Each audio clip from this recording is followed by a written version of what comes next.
4A. That being said, Kelly Walsh is not the Kelly Walsh that they were a year ago or even 2 years ago. Kelly Walsh is Coach Roden's got them going. They rushed for 369 yards against the Thunder Basin team last week. And anytime a team can rush the ball like that, it's scary because they're a ball control offense. They're going to try to keep the score close and run the clock. And that's scary for our offense. So when we have the ball, we've got to be able to make hay and get points, and our defense has got to find a way to get off the field and not allow them to chew up tons of clock and run the ball all the way down the field. In watching Kelly Walsh on film, they've kind of gone back to the old school smash mouth volleyball and basketball, and he knows how to run a program, and he's found what's successful for them, and I think he'll stick with it. And that old school power football, bring it right at you, it lends itself to a 14-7 game, which is not the style of 4A football right now. There's a lot of big scores. There's a lot of open space, getting kids in open space and big plays. And what they're going to do is they're going to grind it right at you. And if you fall asleep, they'll take a shot over the top and they'll create some big plays. And that's what they've been doing. And so we've really got to be disciplined on the defensive side of the ball and keep the ball in front of us and make them drive 2 to 3 yards at a time. I think one of the things you were emphasizing to your team at the end of practice tonight is when we have the ball on offense, we need to score and get up by a couple touchdowns to maybe try to pull them out of that a little bit and force them into something they don't want to do. Yeah, that's exactly it. They are a heavy run first team. They run the ball 90% of the time. And so if you get up by 2 scores and you run the clock like they have done their offense, it's really hard to catch up. The clock runs fast. It's just a slower progression to go get points on the board. And so it's critical for our offense to be able to go get points on the board and put them in an uncomfortable spot, make them throw the ball, and make them run plays that they're not ready, they're not as well rehearsed at, so that we can get them out of their comfort zone. And when they do that, then we're in a good spot. Do you make changes defensively this week to prepare for the heavy run attack? Do you load the box more? Do you kind of keep them spread? Yeah, we're going to have to load the box. I don't think with our traditional set and staying spread, we're going to be able to stop them. They put 11 men, within 3 yards of the ball, and they're going to bring it right at you. And so we'll have to match their strength and try to find a way to maintain the line of scrimmage. I'm not going to say we're going to drive them back, but we've got to maintain the line of scrimmage, and we've got to keep our linebackers a little bit of depth so they can scrape over the top if they do run something outside. But their offense is pretty basic. They don't pull a lot of punches. This is what it is, and we're going to come right at you, and it's been successful for them. A lot of misdirection. Sometimes you got 3-4 guys in that backfield, and you don't know who has the ball coming out. Yeah, guys have to be disciplined, read their keys. They pull a guard, they pull a tight end, they make a little toss, and then sometimes they even lead block with their quarterback. And so a little bit different than what you see from the shared Bronc offense for sure. Got to play discipline, read your keys, and stay home. Don't try to do somebody else's job. And if you get your eyes in the backfield, you're going to get confused. Read your keys, the ones that are going to tell you where the ball goes, and we should be okay if we do that. And then offensively, have you seen things defensively that Kelly Walsh is doing that you can take advantage of? Yeah, we're a little bit different than last week. We had some certain schemes for Cheyenne East. We got some certain schemes for Kelly Walsh. They run a pretty traditional defense, a 4-3 with 2 high safety, and they'll roll safeties every once in a while.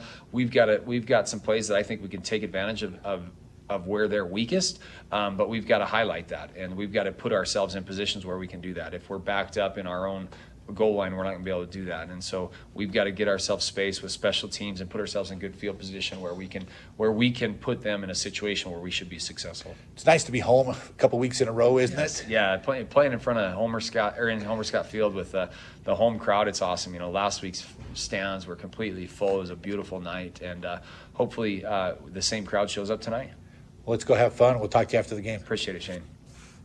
Hi, I'm Dr. Addison Dempsey, audiologist from EBIA Hearing and Sound. Did you know there's a correlation between untreated hearing loss and cognitive decline? Missing out on sounds deprives your brain of proper stimulation. Just like your body, your brain needs exercise. Wearing hearing aids can help keep your brain active, engaged, and healthy. Ensure you don't miss out on a thing. Include a quick and easy hearing test as part of your routine health checkups. Call and schedule your test and free hearing aid demo today. EBIA Hearing, 674-8920. That's 674-8920. Planning a project that requires block, brick, or stone? You need to contact the folks at Thompson Master Masons. They have the largest selection of brick and stone in town and 39 years of experience behind their work. Chances are, if it can be done, they've done it. Let Thompson's help you choose the best application for your specific project, residential or commercial. Give Thompson Master Masons a call at 672-7971 or stop by their showroom at 135 East 11th Street. Did you know Sheridan Motors is Sheridan's only locally owned and operated new vehicle dealership? That means when we thrive, Sheridan directly benefits. We're proud to support our hometown through sponsorships, good deeds, and excellent full-time jobs with benefits. Stop by your locally owned and operated Sheridan Motors to check out our incredible selection and find out what's coming soon. We know you have a choice when it comes to shopping for new and used cars, servicing your vehicle, and purchasing tires. On behalf of Sheridan Motors' entire team, thank you for your business.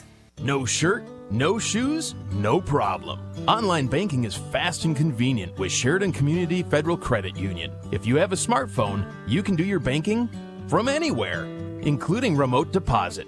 Just take a picture of your check and send it. It's that easy. And you'll instantly have access to the first $200 available and the rest shortly thereafter.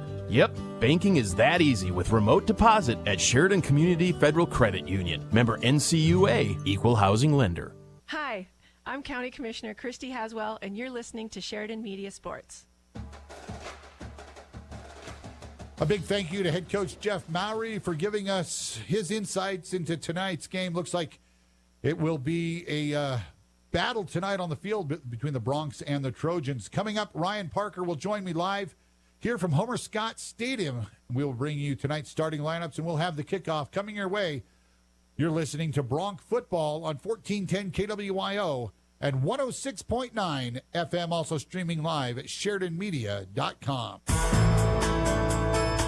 The law offices of Chapman, Valdez, and Lansing has offices in Sheridan and Casper ready to protect the freedoms and rights of the citizens of Wyoming. Michael Lansing, McCole Soto, and Wade McCool provide competent local legal counsel focused on small businesses, real estate transactions, guardianships, employee protections, and personal injury. Michael, McCole, and Wade will aggressively, timely, and ethically protect your rights 24/7. Proud to support all local youth activities. Need screen printed and embroidered items? Well, whatever you need, Kilpatrick Creations is the go-to local company for these types of items. If it's screen printed or stitched, we are the ones to help you. Give us a call first. We're here to help you and want to help you with your imprinted garment or accessory needs. We've been in the business and serving Sheridan County for over 20 years. We have the experience, talent, and selection of goods that allows us to help you promote your business, club, or event in the best, most affordable way possible. Come see Kilpatrick Creations for all your screen printed or embroidered needs. Do you have family coming to town and not enough room in your home to accommodate them? Book them a room at the Candlewood Suites in Sheridan. They'll enjoy features like fully equipped kitchens that include a microwave, full-sized refrigerator, dishwasher, stovetop, even pots and pans, and free guest laundry. Did I mention the outstanding views of the Bighorns? Book your reservation with the Candlewood Suites and relax knowing they'll feel right at home. Call the Candlewood Suites 307-675-2100. Mossholders Design Center proudly supports our young student athletes in Sheridan County. Being a member of a successful team takes determination, a strong work ethic, and great leadership. It's those qualities that have defined Mossholders over the last 115 years in Sheridan. We're proud of the Mossholders legacy, and we're proud of our local athletes and coaches. Let the talented and hardworking staff at Mossholders help you with your next furniture purchase or design project. Mossholders wishes each and every team the best of luck this season. Go Bronx and Lady Bronx. Hello, this is Michelle Manival from the Sports Stop and Foot of the Bighorns, and you're listening to Sheridan Media Sports. And a very good evening. Welcome back to Homer Scott Field. Shane Parker along with Ryan Parker here tonight as the Bronx take the field. We're just minutes away from the opening kickoff. And Ryan, you heard Coach Mowry there at in the pregame show. And it's hard to tell what we're going to get tonight just because of the way Kelly Walsh has decided to play football this year, and it's working for them. Right. You know, the brand new coaching staff for Kelly Walsh, he's definitely changed things up from what the Bronx are used to seeing from Kelly. So, but no doubt in my mind, Mowry will have them ready to go. They've been working on defending this double wing tee, I guess is what you call it. They've been working on defending that all week in practice, and we'll see how they decide to get it accomplished tonight. Bronx did win the toss. They're going to get the ball to start this thing. So they want to go out and put some points on the board and keep Kelly Walsh, try to at least get them to not just try to run the ball over and over and over and over again. Right. And it's going to be a battle of the trenches. Yeah, it's going to be. And Kelly Walsh has some big boys on their offensive line. We'll take another quick timeout. When we come back, we'll have the starting lineups and kickoff. You're listening to Bronx Football on 1410 KWYO and 106.9 FM. Have you been in to see Sheridan YO Sports Cards yet? It's the spot to get your hands on incredible sports cards and memorabilia. Sheridan's premier spot for buying cards. All major sports cards including fighting, wrestling, Pokemon, and even racing. These guys have hobby boxes for the serious collectors and packs for those getting started. Graded slabs from PSA, SGC, and if you have a big card to grade, talk to the guys to have your card submitted to PSA. Family friendly and located inside Sheridan Stationery Books and Gifts, 535 North Main, open 7 days a week. We all know what number 1 and number 2 are, but have you ever gone number 3? Well, if you have and you now need someone to come and fix your plumbing, there's only one call to make. A+ Plumbing has seen and dealt with it all over the years, and they will not judge you. Give them a call at 672-9454 and let them take care of your number 3. After all, they are number 1 in the number 2 business. A+ Plumbers, 672-9454. A healthy community is made up of thriving local businesses. Our team at First Federal Bank and Trust has years of experience combined with commitment to our community's success. We're ready to support your current or future business with custom financing solutions built around you. At First Federal, we recognize that our real value lies with our people, local folks like you who have the resources to help your business grow. Stop by our downtown business banking office, give us a call, or even start an application online. First Federal Bank and Trust, member FDIC. Your kids are grown and out of the house, but now your aging parents are needing some help. Does this sound familiar? Hi, this is Mandolin Meyer with Hospital Pharmacy West. Keeping track of medications can be confusing. Dosage, frequency, and what about that new prescription? At Hospital Pharmacy West, we'll answer your questions and help you keep it all straight. Visit your hometown pharmacist at Hospital Pharmacy West. Hometown pharmacy, hometown care at Hospital Pharmacy West. Hi, this is Jeff Tomlinson with Stifel Financial, and you're listening to Sheridan Media Sports. Welcome back to Homer Scott Field. We're just about ready for kickoff as the Bronx starters are being introduced. Kelly Walsh was introduced just as a team. The Bronx do go through individual starters on the offensive side of the ball. So, Ryan, as we get ready to go, last week the Bronx broke that record, 35 in a row, and you really wonder if that just kind of lifted a weight off the shoulders of the whole program. You know, I don't think they really dwelled on it. It was there for the taking if they were able to get it, but they just want to come out and play solid, fundamental football. You're right. I think that a big, the record is over. Yeah. It's theirs by themselves. And I think that it didn't matter where they got it. Their ultimate goal is War Memorial Stadium in November. Absolutely. So that's the ultimate goal. They've still got some tough games ahead of them. You have to go play at Cheyenne Central. You've got the two tough teams that are, everyone's formidable in the 4A, but they're two. You get Rock Springs at home, and you get Campbell County at home. Campbell County is the only other undefeated team to this point in the season. But you get to play them right here at Homer Scott Field, so that is a benefit. But we'll see what happens tonight. The Bronx and the Trojans coming your way as we are just moments away from the kickoff. Again, the Bronx did win the coin toss, and as always, they do want the ball first. And so we will see the speedsters, Breck Reed, Chance Morris, and Carson Chase back. And they've already scored on a couple opening kickoffs this year, so. It's amazing to me. The Bronx have been so dominant on special teams year after year after year, and not one other team can figure out a way how to stop it. Right. They see it on tape, they watch it, but it always looks the same to me, but maybe there's a few different wrinkles that, Coach Durham puts in or whatever but nobody can stop our special teams. So the guy that does the kicking for Kelly Walsh is a senior, Luca Pike. He's their kickoff guy. He does not kick extra or do the extra points or the field goal kicking for him, but he does do the kickoffs. So we'll see how he gets it. Here we back deep for us. It looks like we do have Carson Chase and Breck Reed back deep for the Bronx. And we are just about ready to go here. About a half hour behind schedule. Kelly Walsh's bus broke down, so we are just now getting underway. It was supposed to be a 6 o'clock kickoff. And here is the kick, and it will be Carson Chase from the 18-yard line. No fake. Carson just goes right up the middle, and he's gone. He's got one man to beat, but he's got a blocker in front. He's to the 30, the 25, the 20. Carson Chase, Bronc, touchdown. No flags. And that was easy. He went right up the middle. No one touched him. No. He went right up the middle. I mean, from the 18, so 82-yard. It was an 82-yard touchdown return on the opening kickoff. That's his third kickoff return actually he's had 2 punt returns for a touchdown, now a kickoff return for a touchdown. Boy, those blockers for the Bronx, they just parted the Red Sea. Yep. Carson Chase goes 82 yards for the opening kickoff touchdown. And he had his buddy Breck out there blocking, and he would have outrun that guy anyway. So here's the extra point.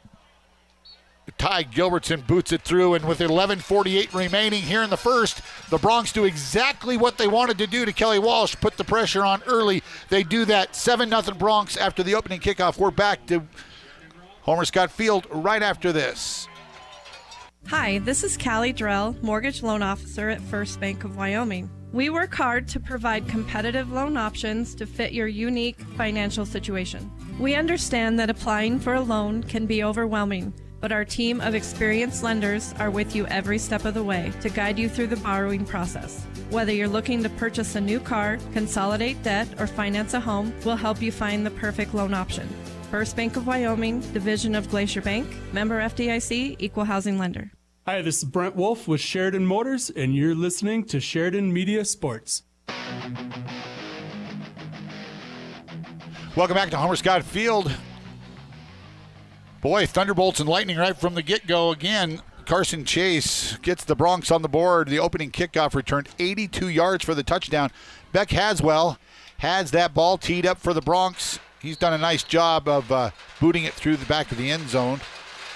And this one is going to be into the end zone for sure. It lands about 2 yards deep, and that is a touchback. So Kelly Walsh should come out on offense. And, folks, if you're watching this on the live stream, be ready. I mean, it can get a little complacent. I watched several hours of film on them this week just trying to prepare to see. And it is old school football, but – you know, head coach Randy Roden, this guy, he's won 2 volleyball titles as the head volleyball coach at Kelly Walsh back in the day. He won 4 boys basketball state championships as the head coach of Natrona County High School Mustangs boys basketball team. And a couple of years ago, he won a boys basketball state championship as the head coach at Kelly Walsh. But this is the first time he's been a head coach in high school football. This is a little different. Alvar takes the direct snap, and he goes nowhere. He's going to lose a yard. Alvar is the quarterback. Carter Alvar. He is a junior. That's his 44th carry of the year. He averages about 2 yards a carry. But that was a loss of 1. Yeah, the defensive lineman did a nice job of just filling those gaps and being where they needed to be. Every snap last week, he was under center. I mean, he tries to get his low to the ground, try to be kind of inconspicuous. So really, once he turns around, nobody knows where the ball's coming. This time he is under center. The first back goes in motion, and it's going to be Jackson Terry, the ball carrier, out across the 20 to about the 22 or 23-yard line. But it'll bring up 3rd and long, and that's exactly what Kelly Walsh does not want. Yeah, the Bronx are gonna, this is exactly what the Bronx want. Yep. They don't want to give up, 4 or 5 yards a run, and let them just control that clock. Yeah, they will take their time. They huddle up every play. They take their time getting to the line, and it's going to be a physical battle in the trenches tonight, just because of the way this form of football. Alvar sends Walker in motion, keeps it. The pitch is there, but a good read by that defensive end over there on that far side. That's Andrew Stewart. He actually came up from his corner spot. He was the first one there, and that's a loss of 3. Yep, 4th and 10. Landon Walker, they're probably their best running back, 47 carries for 230 yards and a couple touchdowns on the season. But it's going to bring up 4th and 10 now. And Alvar, I do believe, is the punter. And he's going to line up like they're going to go for this, but he's probably just going to pooch punt it, don't you think? I would assume. And he does. He just pooch punts it, and it's going to be kicked out of bounds. And Bronx are going to take over inside Kelly Walsh territory. That punt goes out of bounds at the 41-yard line of Kelly Walsh. So that's where the Bronx take over after the punt. So a 21-yard punt. So the Bronx will take over. This will be their first offensive series. They do lead 7-0 on the range scoreboard. 9:50 to go here in the first quarter. Gilbertson. 3 guys in the formation with him. Garrett Way in the pistol. And Crow the up back. Beck Haswell in the slot with Carson Chase to the near side. And now we've got a quick timeout by the Bronx. They want to talk this thing over. Wow, not sure what happened there, but they didn't obviously like what they saw or something. What they saw, so they have a little 30-second timeout. Other 4A games going on around the state tonight, and all those games were 6 o'clock kickoffs, so we'll try to keep you updated as we go along tonight. But most of those are getting underway. Campbell County's leading Laramie already 7-0 in the first quarter. Natrona County, the big one is Natrona County at Cheyenne East. That's a number 4 against number 3 battle. Thunder Basin leading Cheyenne Central 3-0. Rock Springs leading Cheyenne South 6-0 in the first quarter. So those are the big games in 4A. We'll try to keep you updated on Bighorn as well. They're on the road playing at Burns tonight. That was a 6 o'clock kickoff as well. They actually lead 7-0. Bighorn does. Okay. And Tongue River will play an unusual Saturday afternoon game. 1 o'clock tomorrow at Newcastle. So here are the Bronx. They're going to bring Chase in motion across the formation. The fake. Gilbert's going to keep it. He'll dive across the 40 to about the 38-yard line, pick up 3 yards there on first down. So Gilbertson gets the Bronx a 2nd down and 7 on their first offensive play of the game. Carson Chase to the far side with Haswell going to be in the slot on the far side of the football. The Bronx going left to right across your radio dial. Breck Reed to the outside. And Garrett Way goes in motion. The toss is to Way. Puts 1 foot in the ground. He's down the far sideline. He's got 1 man to beat. And a shoestring tackle by Brant Blocker. Garrett Way all the way inside the 20 to about the 16-yard line. Good run. Once again, Sheridan's speed is showing. Garrett Way, good outside blocking by those receivers on the outside as well to the short side of the field. This time it's going to be Crow in the backfield with Gilbertson. 4 receivers in the formation. Wide receiver screen out to Carson Chase. He's got 1 man to beat. He's at the 10, the 5, and he's going to be out of bounds at about the 1-yard line. Good tackle there by Landon Walker of the Trojans. Knocks Chase out of bounds at the 1-yard line, but it's a 15-yard pickup on the pass play to Carson Chase. Just a wide receiver screen, and the downfield blockers did a great job. Looked like it might have been a horse collar there at the end, but no call. So the ball's actually inside the 1, and the Bronx are doing exactly what Coach Mallory was hoping, get a couple scores up. So Kelly Walsh really has to try to play from behind and not be able to control the clock. Exactly. So it'll be Garrett Way in the backfield in the pistol with Gilbertson. They've got a blocker to the left side. That's Crow. The inside handoff is to Garrett Way, and he goes in for the Sheridan Bronc touchdown. Garrett Way from 1 yard out.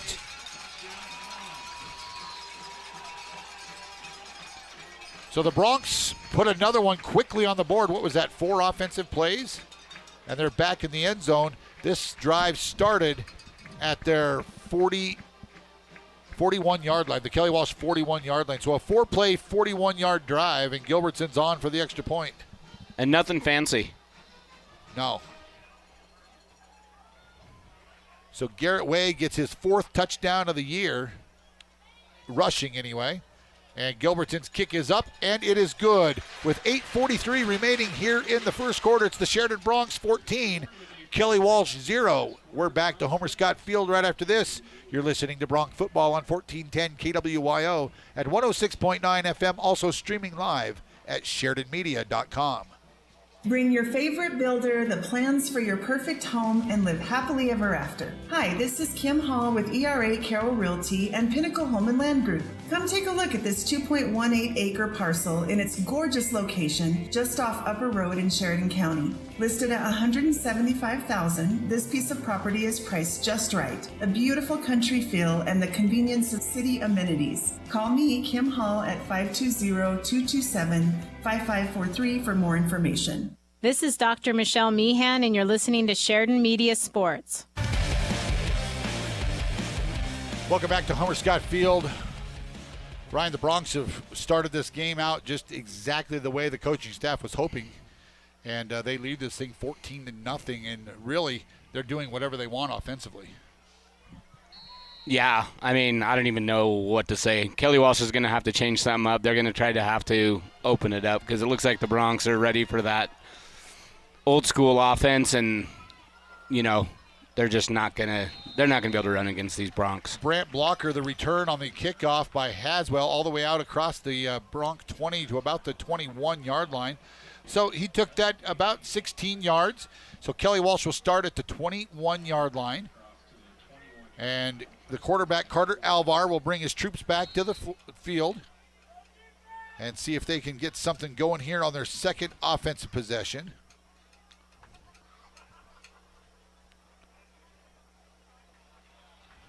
Alvar comes to the line.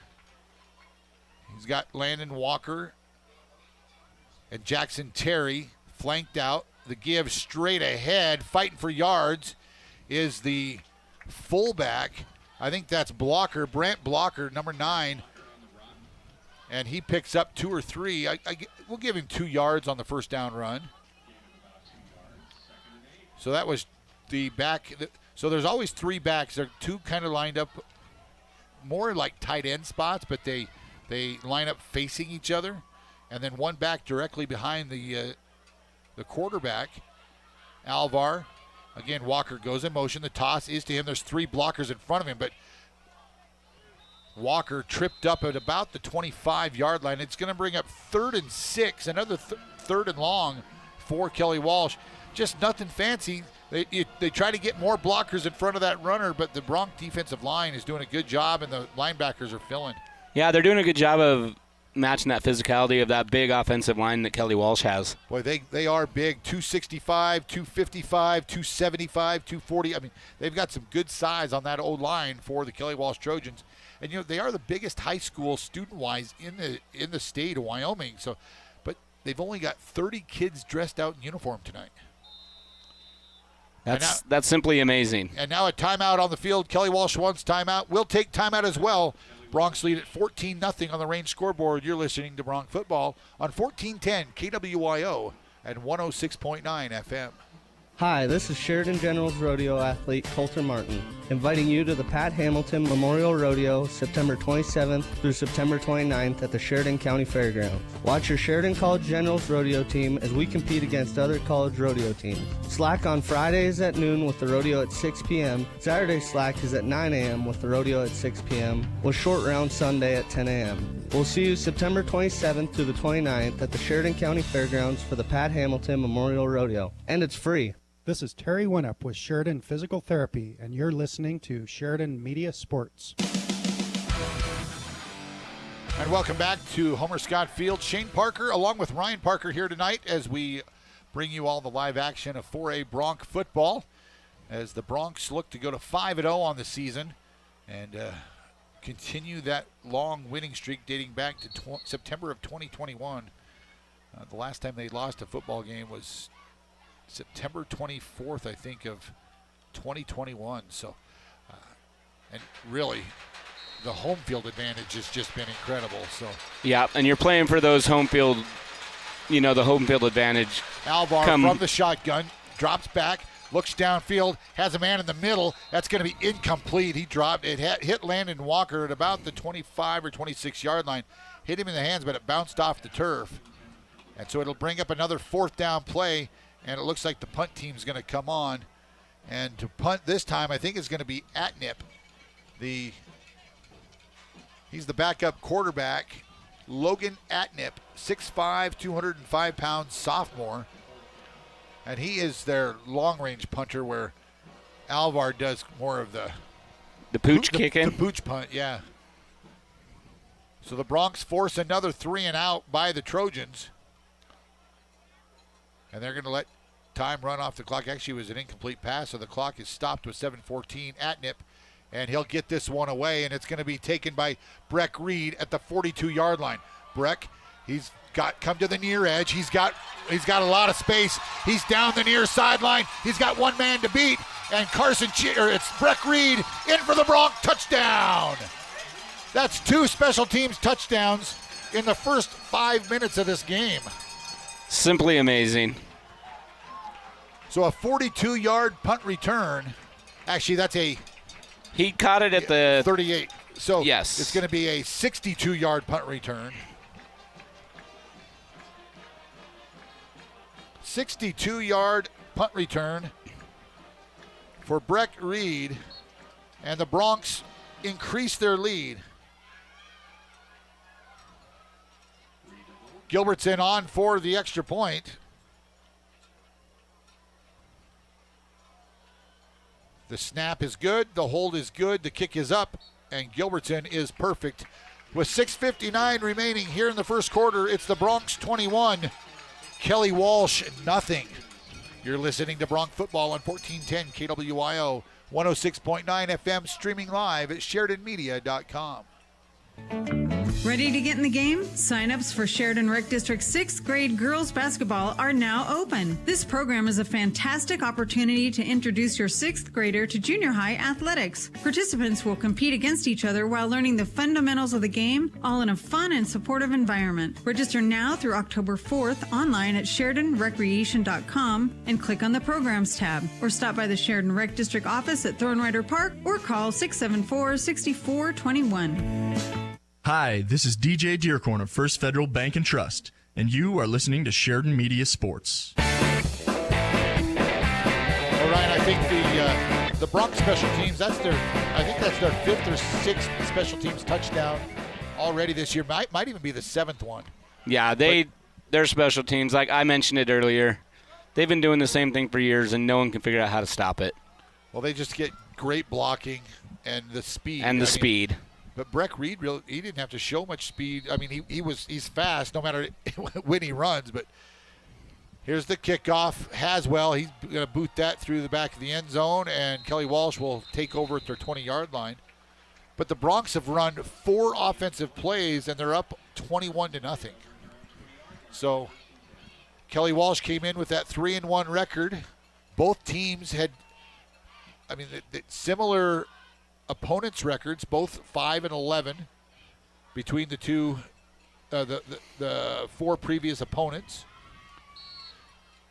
Kelly Walsh leads 4A with 29 tackles for loss. They also have 9 sacks on the year. But so far, the Bronx are as dominant as they have been all year. Alvar under center, 3 men again in this double wing T. Walker goes in motion. Now he motions back to the same spot. Now he motions again. The toss straight up the middle. There's a little bit of a seam, and he'll pick up 4 or 5 yards there on first down. Landon Walker right through the middle. Showed a little patience there and let that hole open up, and was able to get 5. It was William Alt and Cash Sasser, those 2 big offensive linemen, who opened the hole. That was right in the A gap is what they call it, right between the center and the guard. So Kelly Walsh comes back to the line of scrimmage. I mean, literally all 11 guys are within about a 6-yard area, and this time it's going to be Jackson Terry, and I don't no gain on the play. I don't think it's going to bring up 3rd and 5. Jackson Terry tackled right at the line of scrimmage on the toss. And I think that was Harvey Freiberger off the bottom of the pile. Yeah. So that D-line is holding tough for the Bronx. Kelly Walsh, this is their third offensive possession. They've gone 3 and out on the 2 previous possessions, and they face 3rd and 5 from their own 25-yard line, looking for their first down of this ball game. Terry and Walker again. Walker in motion. The toss is to Walker. He'll cut it up. Nothing doing. That's a loss of 1. Wow. They're going to say maybe got back to the line of scrimmage. But it's that Keegan Rager. Keegan Rager came from his linebacker spot. Yeah, really filled that hole. And so 4th down and 5 now for the Trojans, and Alvar's huddling them back up. And let's see if they try a pooch punt here again.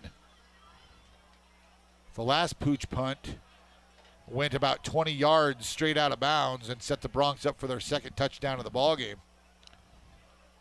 Alvar, and he does. Pooch punts it, and this one's a little bit better, but it's going to go out of bounds. It's going to bounce and roll down to about the Bronc 25-yard line.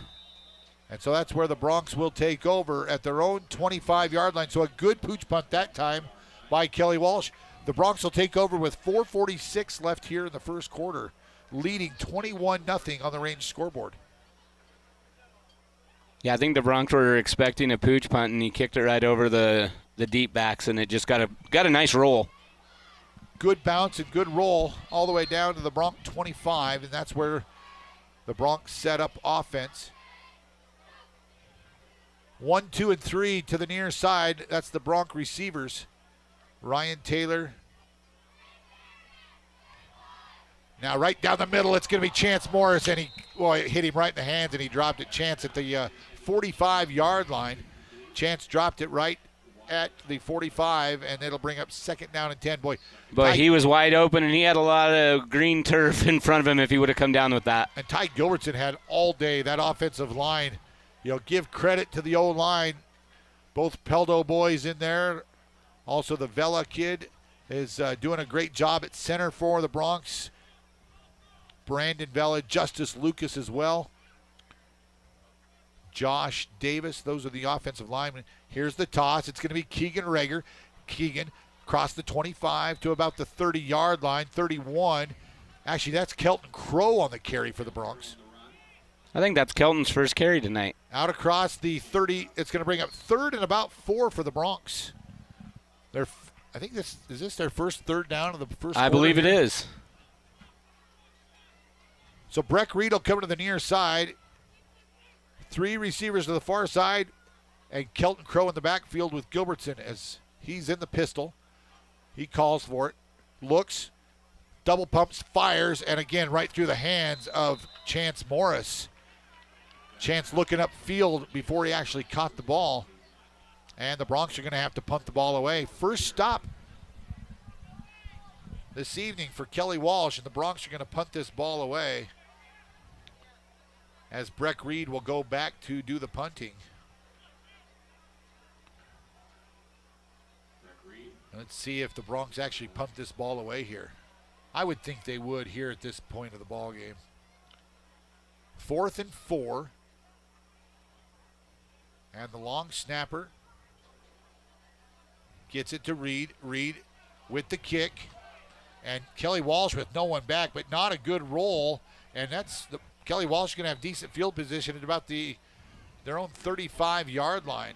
That ball checked up and did not roll at all. So good field position for the Trojans to start this drive. Those rugby-style kickers, the reason they do this because the way they kick it, it's supposed to bounce and roll. And that one just checked up like he shot it in there with his 56-degree wedge, Right. Well, we haven't seen Breck punt a whole lot this year. Well, the Bronx haven't punted a lot this year. Well, that's true as well. But normally when they punt, it's Gilbertson. So here are the Trojans back. Now Makai Bovey in the backfield for the Trojans. He's their big 215-pound running back. They use more of a blocker. Landon Walker, he'll pick up 3 or 4 yards here on first down. But Bovey, the lead blocking back, he wears 61. 6'2", 215. And now Brant Blocker back into the ball game for the Trojans. This Bovee kid, I mean, he's put together. Now Walker. Now a little different formation this time. You got 3 blockers for the quarterback, Alvar. He sneaks in. He'll pick up maybe a yard, but a good job of those Bronc linebackers filling the hole. I was just going to say that. Alvar's down. He's slow to get up. He is getting up, but boy, Is he a little banged up or is he a little woozy? Yeah, I think Crow came off the bottom of the pile with him there on the tackle. But 3rd down and 5 again for the Trojans. 2:50 to go here in the first quarter. The Bronx leading at 21-0 on the Range scoreboard. 2 special teams return for touchdowns for the Bronx. Alvar sends Walker in motion. The toss is to Walker. And a flag on the play. And I think we're going to get some illegal motion here. I think maybe that came from the umpire position. Oh, illegal chop block on Kelly Walsh. Okay, so somebody diving at the knees when they're engaged up top. Yep.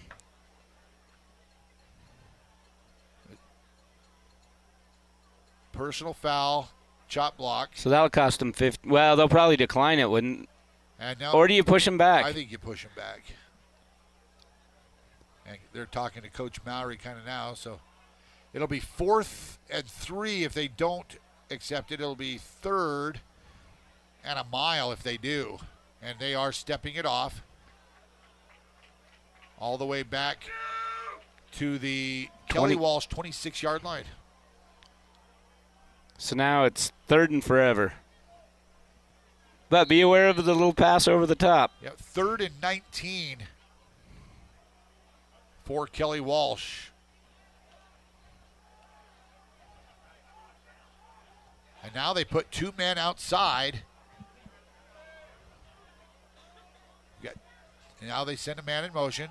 The rollout, Alvar. Alvar's being chased, and he's got room down the near side, but he's going to be corralled at the 30 and tackled, and it'll bring up 4th down. A pickup of 4 yards on the play. They're going to give him 5 out to the 31-yard line.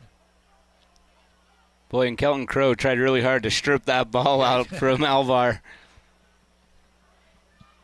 So the Bronc defense holds again, and they're going to get this ball back. Breck Reed and Carson Chase back deep for the Bronx.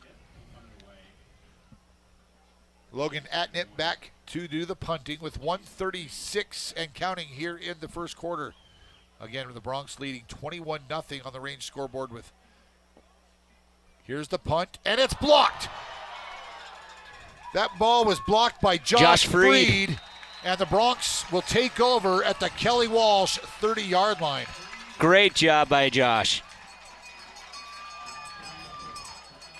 Josh Freed, he just laid out for that, and he got all of it. He got all of it. Gives the Bronx a short field. So another special teams play for the Bronx. Sets them up perfectly. Now Josh is going to get to stay in and play a little wide out. Well, I see it. Andrew Stewart, Josh Freed, and Ryan Taylor all in at wide receiver. Kelton Crow will be the running back. Gilbertson calls for it. Wide receiver screen out there to Chase. Carson breaks a double team. He's at the 10, and he's run down from behind. Landon Walker has great speed for Kelly Walsh as well. There is a flag down on the far sideline, right about the 23-yard line. Wonder if they're going to get Freed for maybe a hold or something out there on his block. I thought it looked good from here. So the officials, I think they are going to get a hold, it looks like, because the Bronx are coming back. So they'll step that off from the 23-yard line. So it'll still be first down for the Bronx.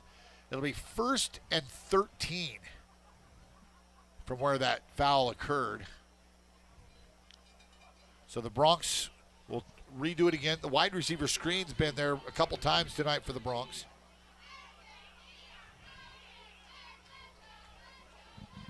Same personnel out there. This time the give straight ahead to Crow. Crow breaks into the secondary, and he's off to the races. Crow to the 10. He's tripped up at the 5, but goes in for the Sheridan Bronc touchdown. That's a 33-yard touchdown run for Kelton Crow with 1:05 left here in the quarter. And the Bronx, the route is on.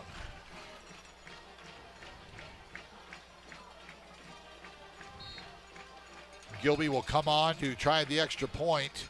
Just great blocking. You got to give all the credit there to the offensive line. Well, and Kelton had to break a couple tackles to get there, and he's a strong, he's a wrestler. He's got great lower leg strength. He complements the speed. Yeah, oh yeah, of course. He's a bruiser. Gilby's extra point is perfect. With 1:05 left here in the first quarter, it's the Sheridan Bronx 28, Kelly Walsh 0. We're back to Homer Scott Field right after this. For most people, buying or selling a home is the biggest financial decision they will have to make. So why not match this life event with expert care to create the best possible outcome? Hi, this is Jill Bates with the Bates team at Best, and our mission has always been to bring above and beyond service from start to finish. And this is Colton Bates. We know that with your home sale or purchase, every day and every dollar that goes by is important to you. And that's why every single detail is important to us. So whatever step of your real estate journey you're now on, we know it's a big deal, and we're here to bring you the value you deserve. So give us a call at 675-BEST and visit bestwi.net today. Proudly brokered by EXP. This is Dr. Dana Leroy with Leroy Family Dental, and you're listening to Sheridan Media Sports. Welcome back to Homer Scott Field. Shane Parker alongside as we bring you all the live Bronx football action. And Ryan, so far the Bronx, we thought it might go this way. I know the Bronx coaching staff kind of downplayed it a little bit throughout the week just because you don't know how your team's going to respond to this style of offense that Kelly Walsh runs, but they're just playing good sound defense. Yeah. I mean, the coaches have them ready. Yep. And never a doubt in my mind with this coaching staff. They always do, so. Here's the kickoff. It's going to be Landon Walker from the 10-yard line. Landon breaks it across the 20, 25. He's to the 40. Runs into Beck Haswell there and is run out of bounds at about the 42, 43-yard line. So a good return by Landon Walker. Yeah, just didn't quite get that kick into the end zone for the touchback. So a nice return by the running back Landon Walker.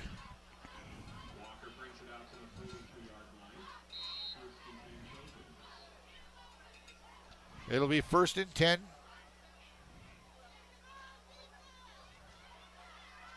.57 seconds left here in the first quarter. Alvar, the toss to Walker. Walker dives across the 45 to about the 47-yard line, maybe to the 48. Give him almost 5 full yards there on first down.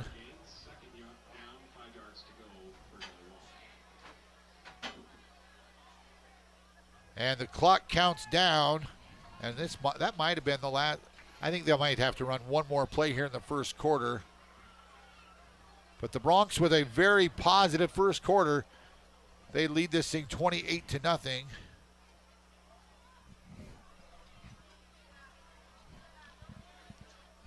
Kelly Walsh comes to the line of scrimmage. Yeah, they're going to have to get a play off.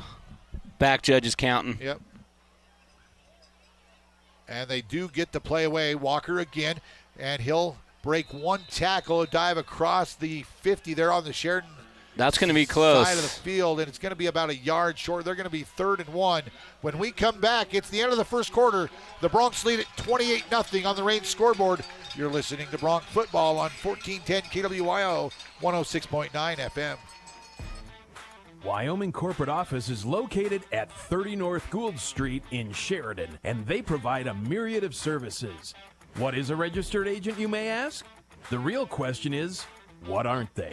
Wyoming Corporate Office can assist you in forming your LLC or Wyoming-based corporation, provide mail forwarding service, and accept legal and financial documents, and so much more. Learn more today by visiting WyomingCorporateOffice.com.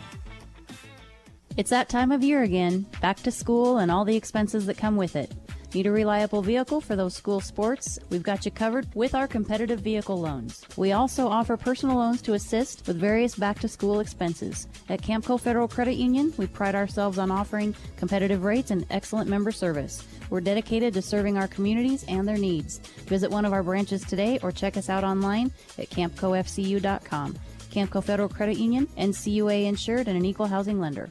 Hi, I'm County Commissioner Christy Haswell, and you're listening to Sheridan Media Sports. Welcome back to Homer Scott Field. We get ready to start quarter number 2. We flip ends of the field, and Kelly Walsh will have it 3rd and 1. This will be the first play they've run inside Sheridan Bronc territory tonight. So 3rd and 1, Makai Bovey will be the fullback. They send Terry in motion. Terry is going to be stacked up, but he bounces outside, and he'll have enough for the Kelly Walsh first down. Boy, they stacked him up and had him stop there in the backfield, but he just kind of bounced off and around that left edge and picked up the first down. So that's the initial first down of the ballgame for Kelly Walsh. And Jackson Terry's the guy that did it. Boy, the Bronx defensive line stood him up for probably a 1-yard loss, but he bounced off and, like you said, took it off that left edge and picked up enough for the first down. This time it's going to be Walker. Walker goes in motion. He comes clear across the side. He's going to be tripped up right there. Nice play by Andrew Stewart. He's the guy that made the initial trip up. Then I think Keegan Rager came in and cleaned it up. So maybe no gain on the play. They're going to call it 2nd down and 10 for Kelly Walsh. Great job by Andrew Stewart as he came from his corner spot. 28-0 Bronx lead here on the Range scoreboard, looking to move to 5-0 on this season. And the Bronx defensive line shifts here. Alvar gets as low as he can to the ground. Walker again goes in motion, comes right at the gut. He'll break one tackle, fall forward, and he'll pick up 3 yards. It'll bring up 3rd and about 7 from the Bronx 41-yard line.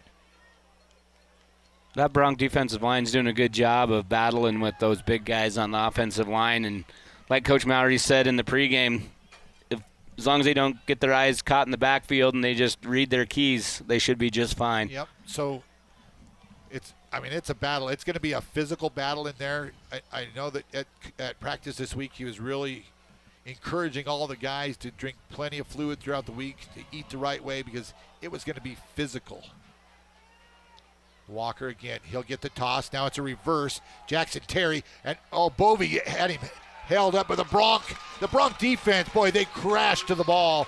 And that's going to be maybe no gain, maybe a gain of 1. I don't think any gain at all, do you?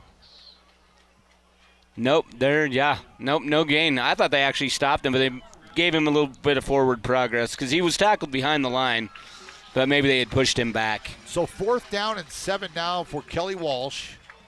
Walker, you pretty much know if he goes in motion, he's getting the ball, but then he gave it to Jackson on the reverse, and it looked like there was going to be room along the left edge, but the Bronx defense crashed on that left edge for no gain.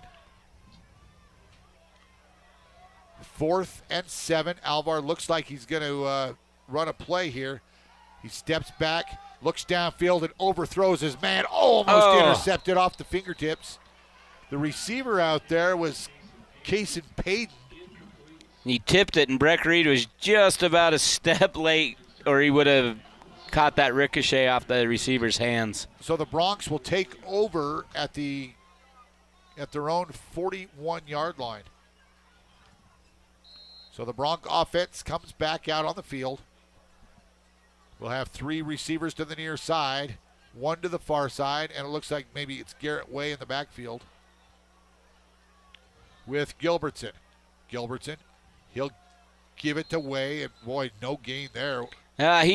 He tripped himself, I think. Yeah. He got his shoe caught in the turf or something because he stumbled right as he was getting the handoff. And his knee touched the turf, and so no gain. 2nd down and 10 for the Bronx. Quickly, they're back to the line of scrimmage. I think they're going to just go. They're going to run it again. And they get the signals in from the side. Chance Morris, Breck Reed to the near side. I think that's Carson Chase there on the inside there. Gilbertson this time, wide receiver screen out to Chase. A block by Reed, and Chase is across midfield and driven out of bounds at the Kelly Walsh 46. That's going to be enough for a Sheridan Bronc first down. We've seen that play quite a bit tonight. And it's worked. And it's every worked. time. Yep, so they might as well keep using it. So Wyatt Humble with the tackle of Carson Chase. So Bronx 1st and 10 at the K-Dub 46-yard line. 8.5 minutes to go here in the first half. Coming up at halftime, Ryan and I will run down all kinds of things going on. James Timberlake is out of town this week, so we will do the Powderhorn halftime show. We'll just run down everything we can come up with for tonight. Here's Breck Reed, another wide receiver screen, and he drops it. That's 3 drop passes tonight by the wide receivers from the Bronx.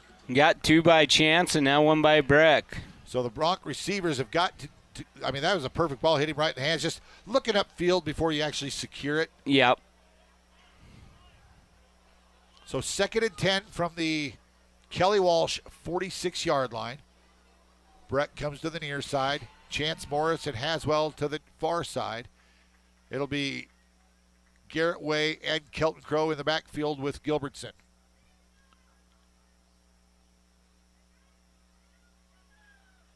Haswell's in the slot to the far side. They send Way in motion. Now they roll Gilbertson out. They find Haswell. Haswell catches, but is only going to get a short gain out across the 45 to the 44-yard line. So a gain of about 2 on the play. It's going to bring up 3rd down and 8 for the Bronx. Another little wrinkle where Garrett Way looked like they were going to toss it to him. Fake the toss. Gilbertson rolls to the far side. Well, and I think the Bronx are, doing some things they wouldn't normally do just because they can. So they're just working on some different things. Different wrinkles that might come in handy later on. Yep, later on this season. So Gilbertson again with Garrett Way in the backfield. He's going to roll to his right side. This time it's Chance Morrison again, right through his hands. And boy, Chance is a lot more sure-handed than that. Yeah, that's 3 tonight that have hit him in the hands. And he's taking off his receiver gloves. Taking off the gloves. Wants to have the natural feeling now. He's not happy with himself. The Bronx offense is going to stay out there. 4th down and 8. Now 5 receivers in the formation with Gilbertson all alone in the pistol. Boy, it looked like Kelly Walsh crossed into the neutral zone there. They almost got him to jump. Here comes Gilby. He drops straight back, looks downfield, nothing there. Gilby comes to the near side. He's going to be sacked. And the Bronx are going to turn it over on downs as Tyvon Nichols got to him. So it looks like they're going to take over at their own 49. Are they going to mark it, or are they going to mark it right at midfield? Right at midfield, I do believe. So Kelly Walsh will start right at midfield. Nope. Oh, they moved it back. The chains, the chains were set up at the 50, and then the umpire set the ball right there at the 49. They'll get it figured out. Those guys over there are veterans.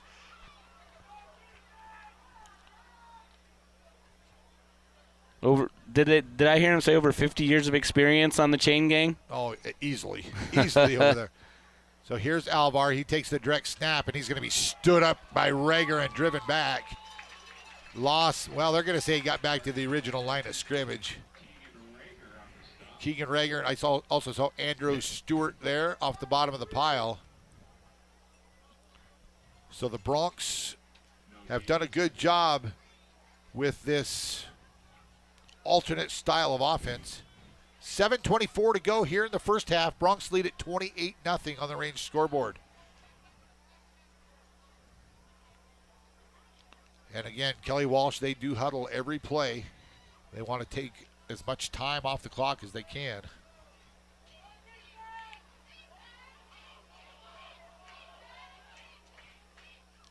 And And Walker in motion. The give is to Bovey. Mackay Bovey, he'll pick up 10 or 11 yards. Actually, they're going to give him 9. It'll bring up 3rd and 1, but he's the big offensive lineman. Where's number 61? I'm not sure. It must be okay. Yep. I know it used to be. He probably reported eligible or something. I don't know. Or, a couple years ago when I used to officiate, I remember them saying something about maybe in 24 the numbering exception changes or something like that. So that could be. I haven't officiated in a couple years. So Mackay Bovey, again, he'll be the halfback. And they send Walker in motion. Walker, a little bit of room and a flag down from behind. That's usually in the area of holding. And it will be holding on the offense there. So that's going to back him up. That's going to bring up 3rd down and about 11. Because where they spotted the ball there, I think it would be really close to a 1st down, but the hold was clear back at the 44, 45-yard line.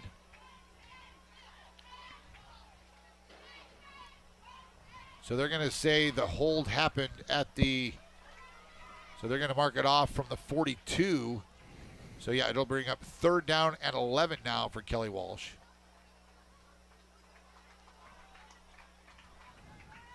So with 6:16 to go here in the first half, the Bronx trying to force Kelly Walsh into another 4th down play.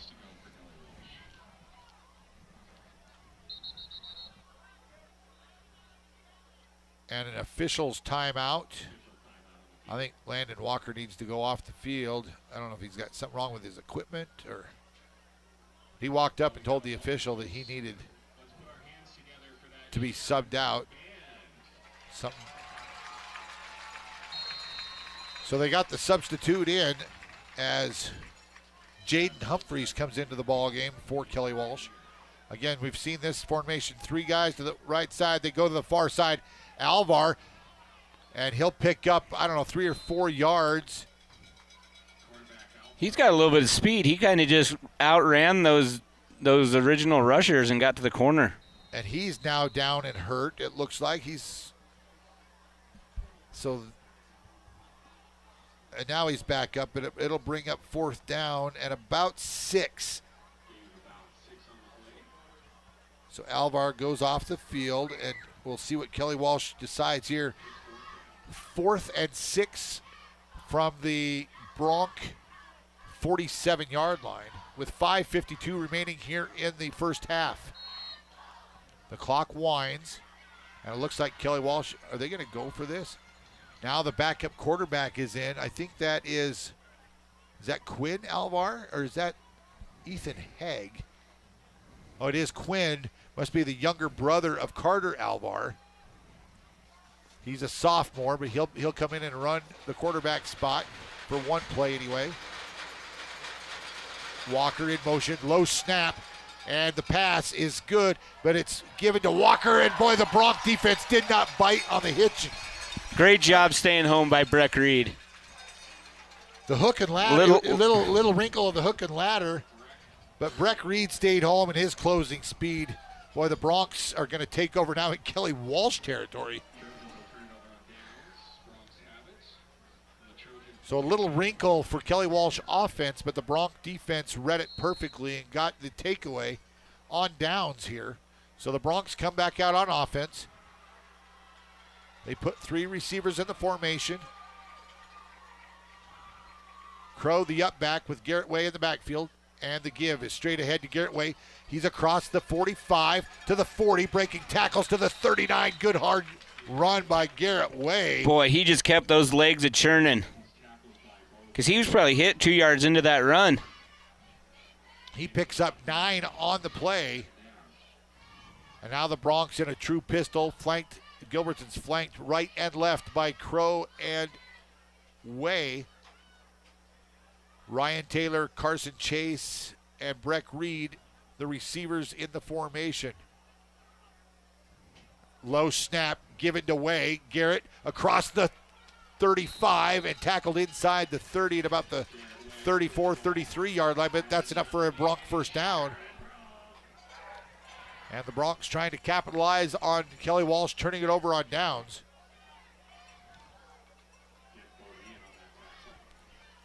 And again, the Bronx defense, we're now, this is game 5, so we're 18 quarters deep now on the season, and they've given up 13 points, the Bronx starting defense. This time it's going to be Gilbertson with a nice run down around the 25-yard line. It'll be a gain of 8, but there's a flag on the play. That flag's laying at about the 27. Was it a hold on the Bronx?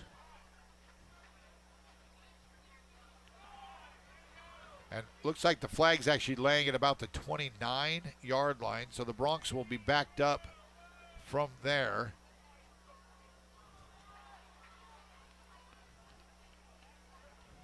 So Kelly Walsh will accept the penalty. Yep, holding call out there. So the Bronx will have it now first and about 17. First and 17 from the Kelly Walsh 39. Wind the clock is what they're saying. The clock's now running. Here's the give to Kelton Crow. Kelton is in the open in the secondary, makes one man miss at the 15, and he rumbles in for the Sheridan Bronx touchdown. 39 yards, and the Bronx are back in that blue end zone.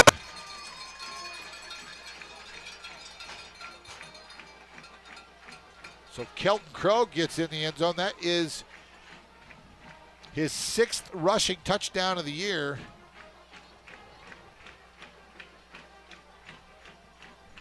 From 39 yards out. He kind of made that look pretty easy. Well, he broke one tackle at about the between the 10 and the 15, and so make that Gilbertson on for the extra point. Breck Reed is the holder. The snap's back, the hold's good, the kick is up, and it is good.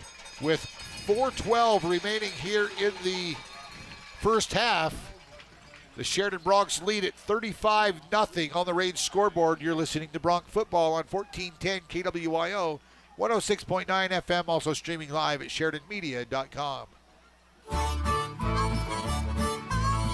Farmers Co-op, home of the 99-cent soda, invites you to start your day off right with that first cup of Morning Joe and a little something to go from their awesome bakery rack. Then come back for lunch. By now, I know you've heard me talk about their mouth-watering sausages, but they also have a variety of hot and cold sandwiches along with a soup of the day. They really do have it all at Farmers Co-op, 1450 Coffeen Avenue in Sheridan. Celebrate Security State Bank's 95th anniversary with You Choose Rewards, where you can earn points towards great rewards every time you use your Security State Bank Visa debit card. The points can be redeemed for cash, travel, event tickets, gift cards from popular retailers, merchandise, and more. Stop by Security State Bank in Sheridan, Gillette, Orland, Graybull, or Basin and register your Security State Bank debit card to start earning You Choose Rewards today. Security State Bank, FDIC insured. Hi, this is Ken Balkenbush with Prime Rate Motors and Super Trailer Store, and you're listening to Sheridan Media Sports. Welcome back. Beck Haswell with the kickoff. It's going to be Walker from the 11-yard line. He'll break a tackle at the 20, across the 25, and tackle it out at about the 29 or 30-yard line.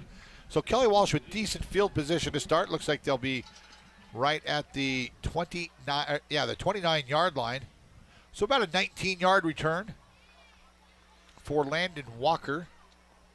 And Kelly Walsh is staying true to their game. They haven't really tried throwing it too much. They're just continuing to just try to pound the ball. And the Bronx defense is doing a great job reading their keys. Carter Alvar back under center for the Trojans. Makai Bovey and now Walker. The give is to Bovey, and those big, strong legs for the Trojan. Fight forward for a couple, maybe give him 3 yards on the play. Boy, he's a big physical runner. He is. 215, just big tree trunk legs, man. But the Bronx lead this thing 35-0. We're 3:45 to go here in the first half.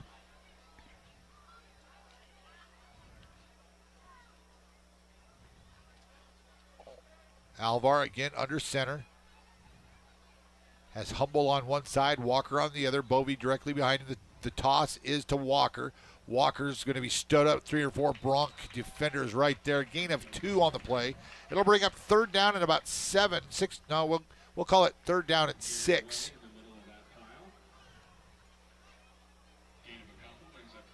Third and 5 officially, where they spot the ball out at the 34-yard line.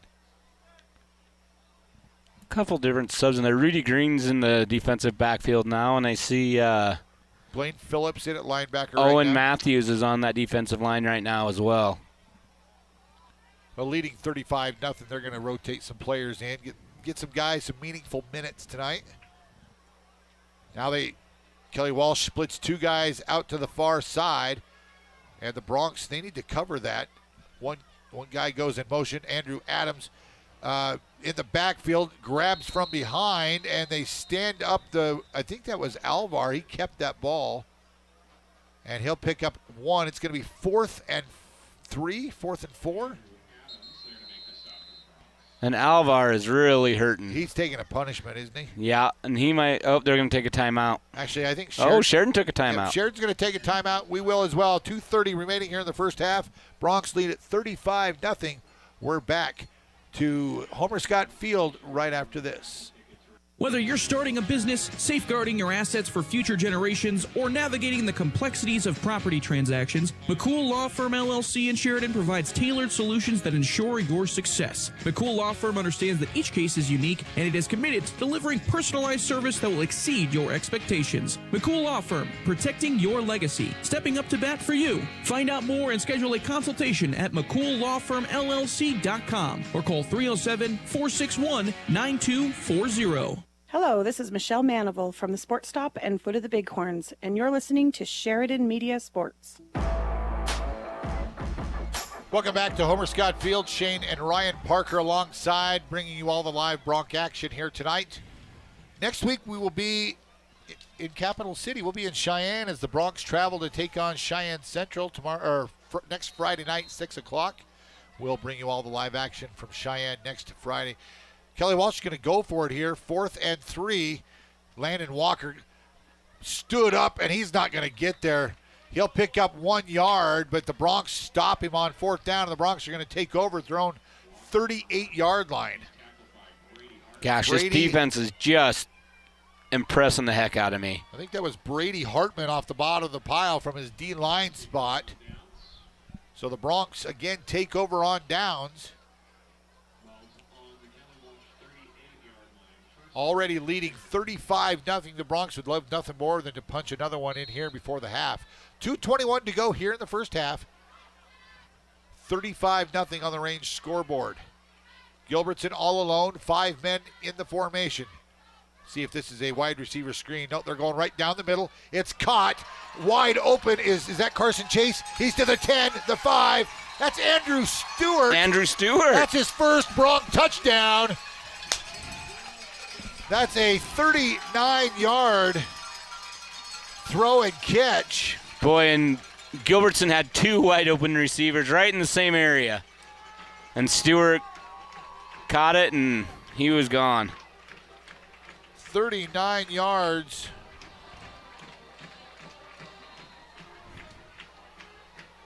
And the Bronx lead at 41-0 with 2:13 left here in this first half. Gilbertson on for the extra point.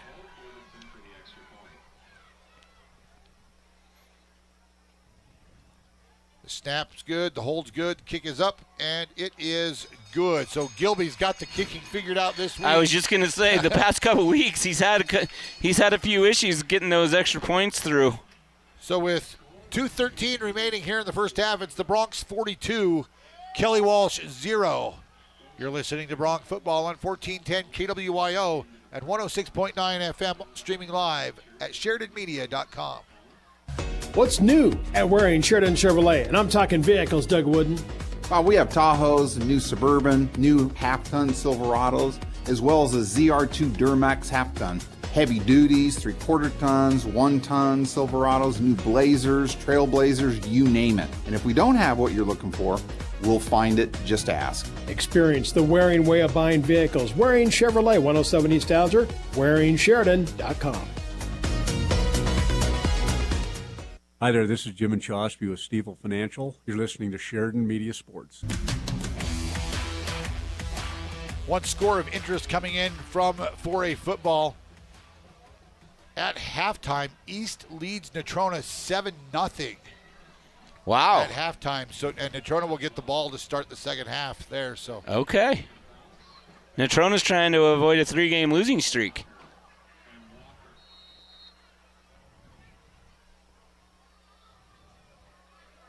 Haswell this time, he's going to boot this thing, and it will get into the end zone for the touchback.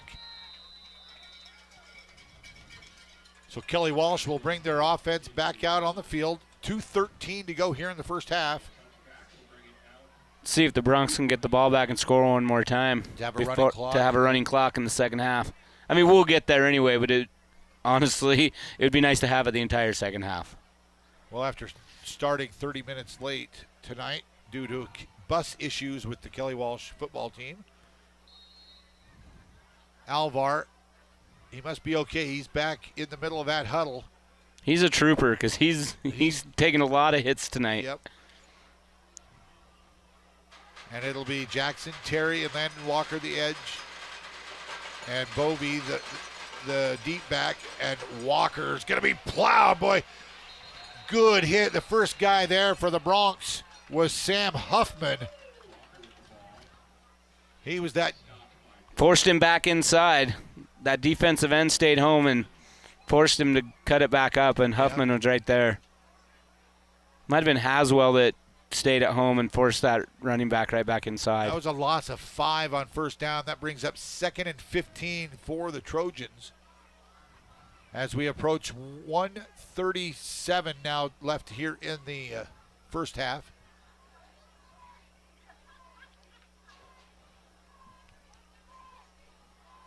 Alvar in no hurry brings the Trojans to the line of scrimmage. And this give straight away to Bovey.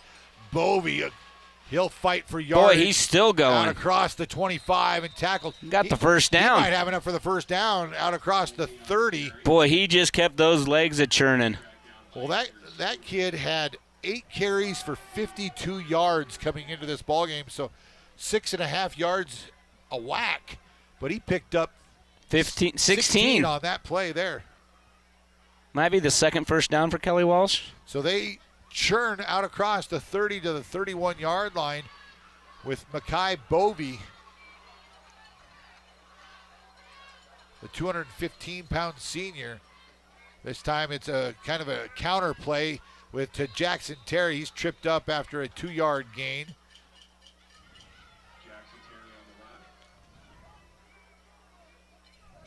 So under 35 seconds now to go here in this first half, and I don't know that Kelly Walsh has to run another play.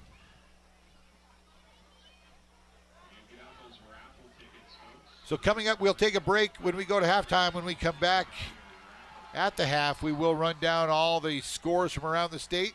We'll talk a little bit about state tennis, the volleyball team in action down at Cheyenne South tonight as well.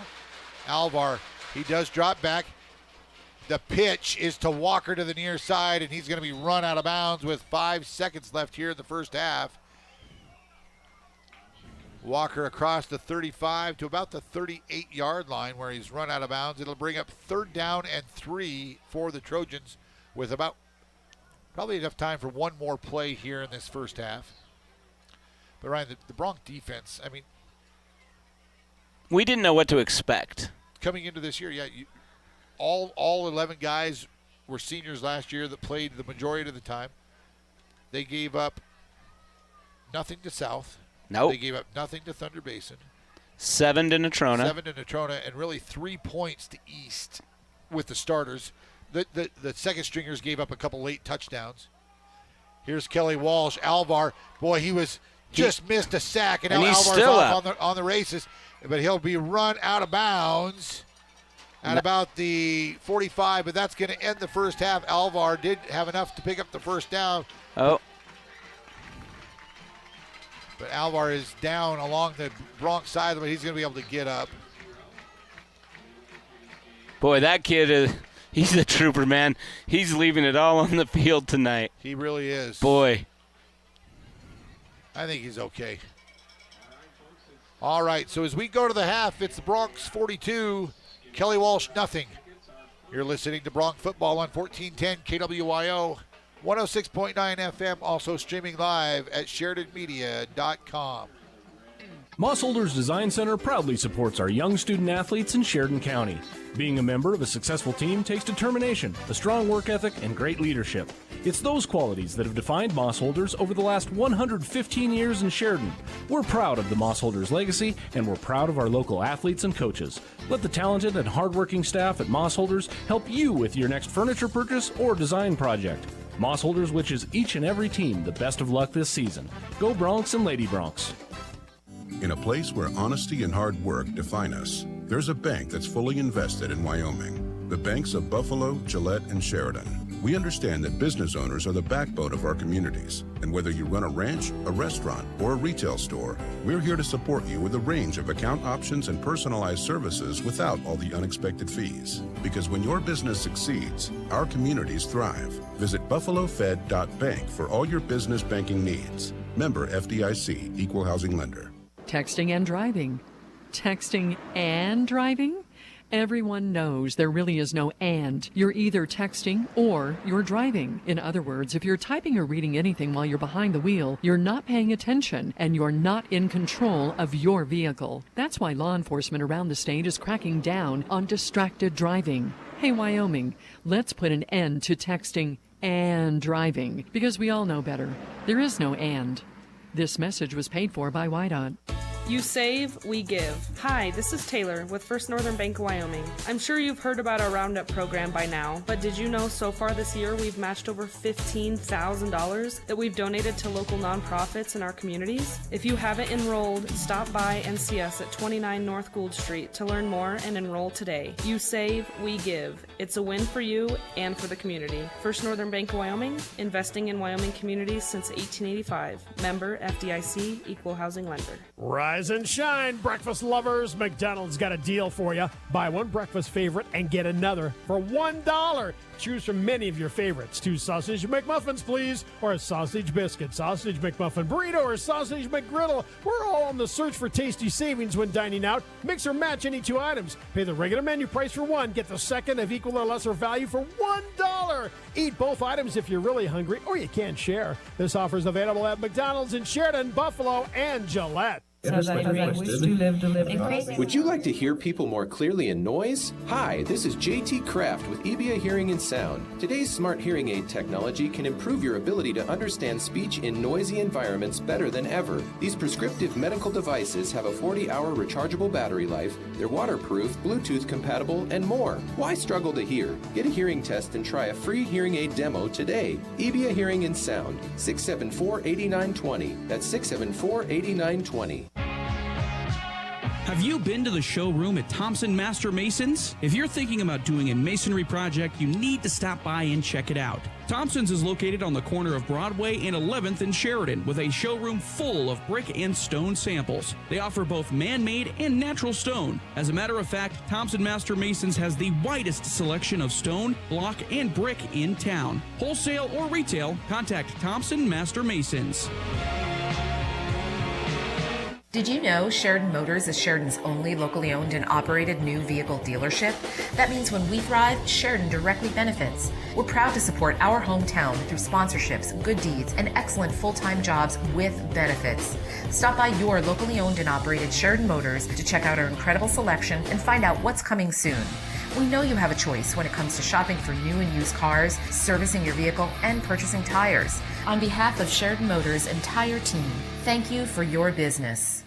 Hi, this is Brent Wolf with Sheridan Motors, and you're listening to Sheridan Media Sports. Welcome back to Homer Scott Field. Shane Parker alongside. We are at halftime. Welcome to the Powderhorn halftime show, where the Bronx lead this thing 42-0 over Kelly Walsh here at the half. As we take a look at scores from around the state of Wyoming in Class 4A. Number 2, Campbell County leading Laramie 7-0 at halftime. Number 3, Cheyenne East leading Natrona County, who's number 4 ranked 7-0. Thunder Basin looking for their first win of the year. They're beating Cheyenne Central 10-7. Rock Springs over South 44-0. And again, your score right here at Homer Scott Field, 42-0 in favor of the Bronx as we are at the half. In Class 3A, Douglas leading number 3 Riverton 14-0. Torrington over Lander 20-0. And Cody leading Powell. That's a big one in Class 3A. Number 2 Cody leading number 4 Powell in the first quarter 7-0. Another score of interest, the Bighorn Rams leading Burns at halftime 21-0. And that game is going on down there in the southeast corner of the state of Wyoming and Burns. And Ryan, as we take a look at what else is going on around the state, the state tennis tournament's going on in Gillette this weekend. And, after day one, all 5 of the Sheridan Bronx tennis competitors, really there's 8 of them because 3 are doubles, 2 singles, all 5. The number 1 doubles, or number 1 singles, number 2 singles, and all 3 doubles pairs had made it to the semifinals, but only one team won today to get into the finals, and that was the number 2 doubles team of Hamrick and Conrads. They will play for the championship against a team from Thunder Basin tomorrow at the state meet. But some of the other guys are still alive as in the number 1 singles. We'll take a look. I think it's going to be actually Sean Brown lost to get in for 3rd and 4th. So he's done at number 1 singles. At number 2 singles, I think Carter Gray also is knocked out in the consolation round. So his tournament is done. But the Bronx are currently sitting, I think, in 2nd place. They are 4 points behind Cheyenne Central. And so Cheyenne Central's probably going to win this thing. They've got lots of guys in the finals. Right. They had a great first day, the boys did. Yeah, they really did. After winning the conference championship a week ago. But Cheyenne Central leads at 26 with 26 points. And Sheridan has 22 points. Cheyenne East is in 3rd with 19 points. On the girls' side, at the state tennis tournament, the Sheridan girls are currently in 6th place with 12 points. Cheyenne Central's running away with it. So both Cheyenne Central boys and girls could win state titles, but they've got 35 points. Jackson is 2nd with 26, and Kelly Walsh is 3rd with 24. But Sheridan is in 6th place, and one of the Sheridan doubles teams is still alive. Yeah, the team of Lagaki and Akers. So Avery Lagaki and Mallory Akers. They'll be playing for 3rd and 4th against a team from Jackson. So a chance to score some more points tomorrow. Score some more, and, bring home some hardware. The Sheridan Lady Bronc volleyball team, they are in action at Cheyenne South tonight. So we'll try to get some updates from that as we go along, as we can get things going. But tomorrow they'll be on the road in Laramie as well. So a road trip for the Lady Bronx this weekend. Tongue River volleyball team, the Tongue River football team, they will be in action tomorrow as they will travel to Newcastle to play a Saturday afternoon tilt. And yesterday we had, last evening, we had the cross-county rivals, Bighorn, the Lady Rams volleyball team traveled out to Dayton to take on Tongue River.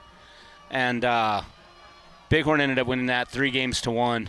Looks like the Lady Bronx won tonight at Cheyenne South. 25-16, 25-12, 25-15. So really good wins. 3-0 now in conference play for the Lady Bronx volleyball team. And they're ranked 5th in the state. I had not seen that. That's great. First time in a long time. They've been ranked in years. So the new head coach, Danny Torpy, doing a great job of getting those girls ready, and they're doing a great job. Yeah, and you know what? They've already taken 1 set from Laramie this year. Yeah, and that's who they play tomorrow. And that's who they play tomorrow, so good luck to those girls. We're going to take another quick timeout. When we come back, we'll have second half action for you.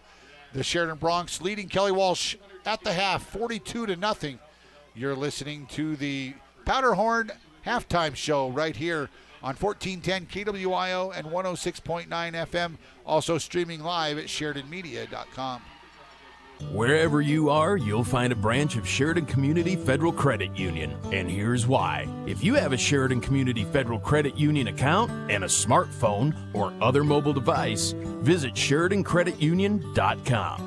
Download the free app, and your smart device becomes an internet mobile banking device with all kinds of banking features. So, regardless of your location, Sheridan Community Federal Credit Union is in the palm of your hand. Member NCUA, Equal Housing Lender. The law offices of Chapman, Valdez, and Lansing has offices in Sheridan and Casper ready to protect the freedoms and rights of the citizens of Wyoming. Michael Lansing, McCole Soto, and Wade McCool provide competent local legal counsel focused on small businesses, real estate transactions, guardianships, employee protections, and personal injury. Michael, McCole, and Wade will aggressively, timely, and ethically protect your rights 24/7. Proud to support all local youth activities. Need screen printed and embroidered items? Well, whatever you need, Kilpatrick Creations is the go-to local company for these types of items. If it's screen printed or stitched, we are the ones to help you. Give us a call first. We're here to help you and want to help you with your imprinted garment or accessory needs. We've been in the business and serving Sheridan County for over 20 years. We have the experience, talent, and selection of goods that allows us to help you promote your business, club, or event in the best, most affordable way possible. Come see Kilpatrick Creations for all your screen printed or embroidered needs. If you have employees coming to stay for an extended time in Sheridan, make them feel at home with a room at the Candlewood Suites. These extended stay rooms feature fully equipped kitchens, including a microwave, full-sized refrigerator, dishwasher, stovetop, even pots and pans, and free guest laundry. Did I mention the outstanding view of the Bighorns? Book your reservation with the Candlewood Suites and relax knowing they'll have more than just a room. They'll feel right at home. Call 307-675-2100. Mossholders Design Center proudly supports our young student athletes in Sheridan County. Being a member of a successful team takes determination, a strong work ethic, and great leadership. It's those qualities that have defined Mossholders over the last 115 years in Sheridan. We're proud of the Mossholders legacy, and we're proud of our local athletes and coaches. Let the talented and hardworking staff at Mossholders help you with your next furniture purchase or design project. Mossholders wishes each and every team the best of luck this season. Go Bronx and Lady Bronx. Have you been in to see Sheridan YO sports cards yet? It's the spot to get your hands on incredible sports cards and memorabilia. Sheridan's premier spot for buying cards. All major sports cards including fighting, wrestling, Pokemon, and even racing. These guys have hobby boxes for the serious collectors and packs for those getting started. Graded slabs from PSA, SGC, and if you have a big card to grade, talk to the guys to have your card submitted to PSA. Family friendly and located inside Sheridan Stationery Books and Gifts, 535 North Main, open 7 days a week. In a world full of pipes, they existed for over 100 years, getting to the source of humanity's plumbing problems. Now, in a toilet somewhere in the city, a terrible evil has been released. One man, one mission, one chance, and this time, it's for real. For showtimes and plumbing, call A+ Plumbers and Appliance Repair, 672-9454. First Federal Bank and Trust presents the final Dining for a Cause of the year at Frackleton's on Wednesday, October 16th from 4 to 9 p.m. We're back where it all began, and this time we're supporting the Sheridan College Foundation. On October 16th, you can help us fund scholarships for Sheridan College veteran students. All restaurant sales will be donated to the Sheridan College Foundation, and First Federal Bank and Trust will match up to $10,000. Come dine for a cause on Wednesday, October 16th from 4 to 9 p.m. with proceeds benefiting the Sheridan College Foundation. Dining for a Cause presented by First Federal Bank and Trust. This is Dr. Michelle Meehan, and you're listening to Sheridan Media Sports. Welcome back to the Powderhorn Halftime Show, taking a look at the scoring in the first half by the Bronx. Obviously, they got things going right away. The opening kickoff, Carson Chase went 82 yards for the touchdown on the opening kickoff. Gilbertson's kick was good. After stopping Kelly Walsh on 3 straight, they got a pooch punt that was pretty short, about a 20-yard punt. And about 4 plays later, Garrett Way walked in from 1 yard out for the touchdown. Gilbertson's kick was good, and the Bronx led 14-0. After another Bronc defensive three and out, another punt to Breck Reed. This time he took it 62 yards to the house. The kick was good, and the Bronx led 21-0. So the Bronx had 2 special teams returns for touchdowns in their first 3 scores. And then with about 1:05 left in that first quarter, Kelton Crow broke a 33-yard touchdown run. The kick was good. And at the end of 1, the Bronx led this thing 28-0. In the second quarter, Kelton Crow got on the board again, a 39-yard touchdown run. His kick was good, the Gilbertson kick was good, and they led it 35-0. And then with 2:13 remaining in that first half, Ty Gilbertson, the quarterback, dropped back and found Andrew Stewart wide open across the middle of the formation. And Stewart took it in from 39 yards out. And the kick was good, and the Bronx led this thing 42-0. That's where we'll start the second half here. Both teams are back out on the field. And Ryan, the Bronx, besides 4 drop passes? Maybe 5. I think 4 true drop passes by the Bronx in that first half. Really, they pretty much did whatever they wanted. Couple penalties, but they've owned Kelly Walsh tonight.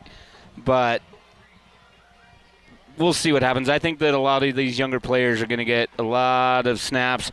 I'm going to assume, which I shouldn't do, but I'm going to assume that we'll have a running clock not too far into the third quarter. Well, the Bronx will kick off to Kelly Kelly Walsh. will get the ball to start. Yep. And so we'll see what the Bronx offense and defense decides. I see Chance Morse. He's put his receiving gloves back on down there on the field. And I know he wants to redeem himself for a couple of drops there in the first half. But overall, the Bronx offense did a good job in that first half. And I was really impressed with their defense. Yep. They haven't seen an offense like this for a long, long time, if ever. Yeah. And all they could do is watch film and have their scout team try to emulate what Kelly Walsh is going to do. But they really come into this playing this type of offense blind. So I thought that they did a really good job of just keeping their eyes out of the backfield and just doing what they're supposed to do on their keys. Yeah, reading their keys and filling holes, and that defensive line has done a great job of forcing things, not letting it get wide, and really trying to force it back inside. And the defensive. I've been really impressed with the defensive ends of staying at home and forcing those runners to go back inside where the linebackers are waiting. Yep. And so we are still at the half. We're about ready for the second half kickoff. Thank you to the Powderhorn for sponsoring the Powderhorn halftime show. And the Bronx are finishing up their stretches here at the half, and we are just about ready to get underway with the second half of football here from Homer Scott Field. Again, I would be remiss if I didn't make a comment about our good friend Ernie Rodolini. Right. Ernie was on. He was one of the original members of the chain gang over there on the side, that helped run the sticks here at Homer Scott Field and all the way clear back at Central Field years and years ago. And Ernie Rodolini Field is that Trooper Stadium's named after him. He was very influential in all kinds of athletics around town. He was part of the baseline bunch, I think they called it, out there at Sheridan College when there was still basketball going on out there. Baseline Mafia crew, yeah. Yeah. He was instrumental in getting little guy football started. He was Web Right Baseball. Web Right Baseball started. He was very influential in the Sheridan Quarterback Club when it was up and running.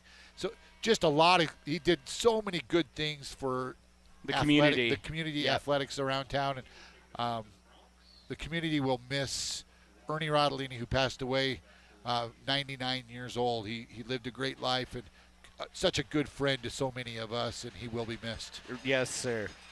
So here we go. Beck Haswell has it teed up, and the second half is underway. A low line dribbler. Kelly Walsh picks it up at the 25-yard line, breaks into the secondary, and tackled at about the 43-yard line. On the return was Jackson Martinez. Boy, the Bronx missed a surefire tackle right where he picked it up. Well, yeah, he bobbled it a little bit. Yep. It was kind of just a low squibber kick. But so Kelly Walsh return. Kelly Walsh will take over from their own 42-yard line as we get ready to start this third quarter. And the Bronx starters are still out there as we start this third. Alvar under center, sends a man in motion and trying to fight off a block and fall forward for a gain of about 3 yards is Jaden Humphreys. So Humphreys got behind a couple different blockers and was able to fight forward for 3 yards. Haswell comes up from the bottom of the pile. So 2nd down and 7 for Alvar and his Trojans. As this offense, some new guys in the backfield as well. I see Xavier Harris on one end here as well. So Humphreys and Harris now, and this is going to be Quinn Alvar rolls out, and someone snuck out of the backfield for a first down. And a late flag comes in as well. The pass was complete to Ben Fetter. Yeah, late flag coming in. And I think we're going to get a face mask on the Bronx on the tackle. But that was a gain of about 11 yards on the pass play.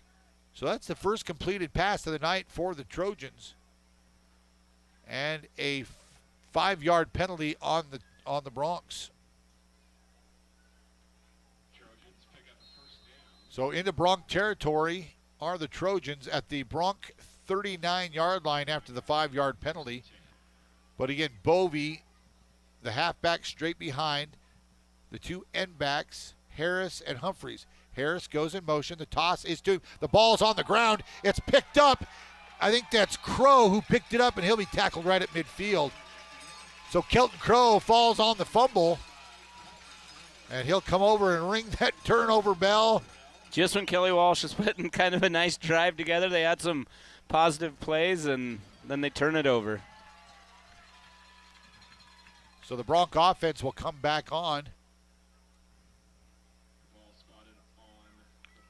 Morris and Reed to the near side with, so it's 2, 3, and 4 to the near side on the receiving core. I see Keegan Rager to the far side. Actually, Rager's in the backfield. He'll get the handoff. He keeps his feet fighting forward. He's across the Trojans 45 and to about the 44-yard line. Nice run of about 7 yards for Keegan Rager.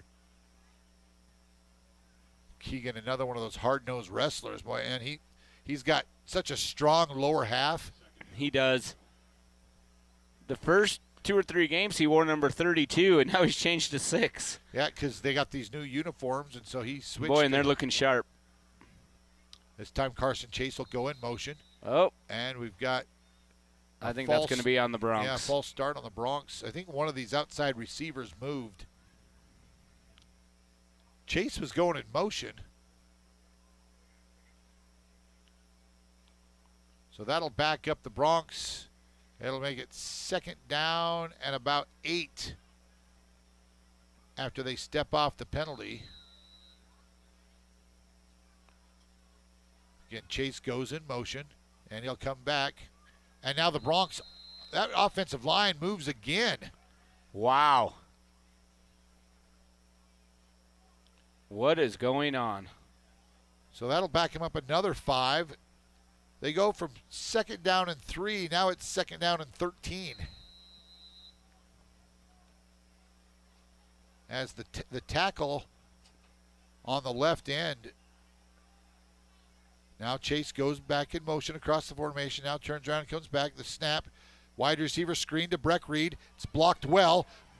Breck breaks a tackle at the 45 and falls forward to about the 43-yard line. It'll bring up 3rd and short, 3rd and a couple for nice pass play to Breck Reed. 3rd and 1. So a 12-yard wide receiver screen pass to Breck Reed. This time it's Garrett Way in the backfield.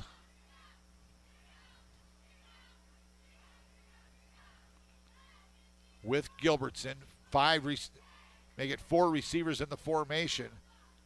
And the give straight ahead to Way. Way breaks a tackle at the 40 and thrown down about the 35-yard line. Boy, and Bridger Peldo just pancaked the kid right there. And Justice Lucas brought his man all the way to the sideline. Took him to the bus. That's great.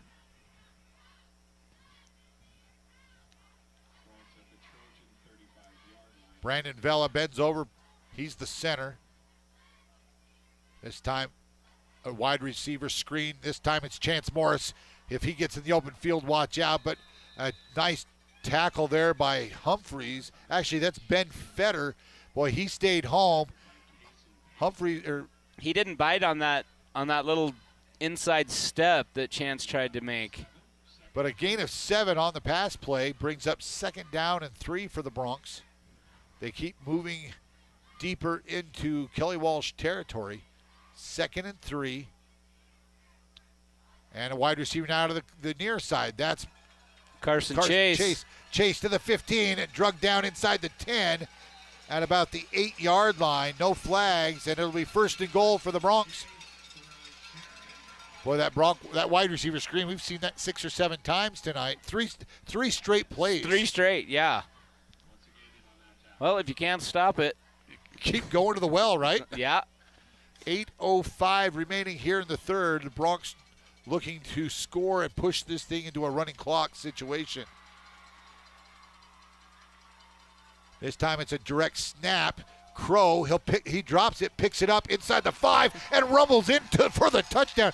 Even a broken play, the Bronx take it in for the touchdown. I think that's Crow's 3rd touchdown tonight. Crow took the direct snap. He was trying to hand it off to Garrett Way. Went to pull it. The ball fell on the ground, bounced right up. Crow picked it up, took it in for the touchdown.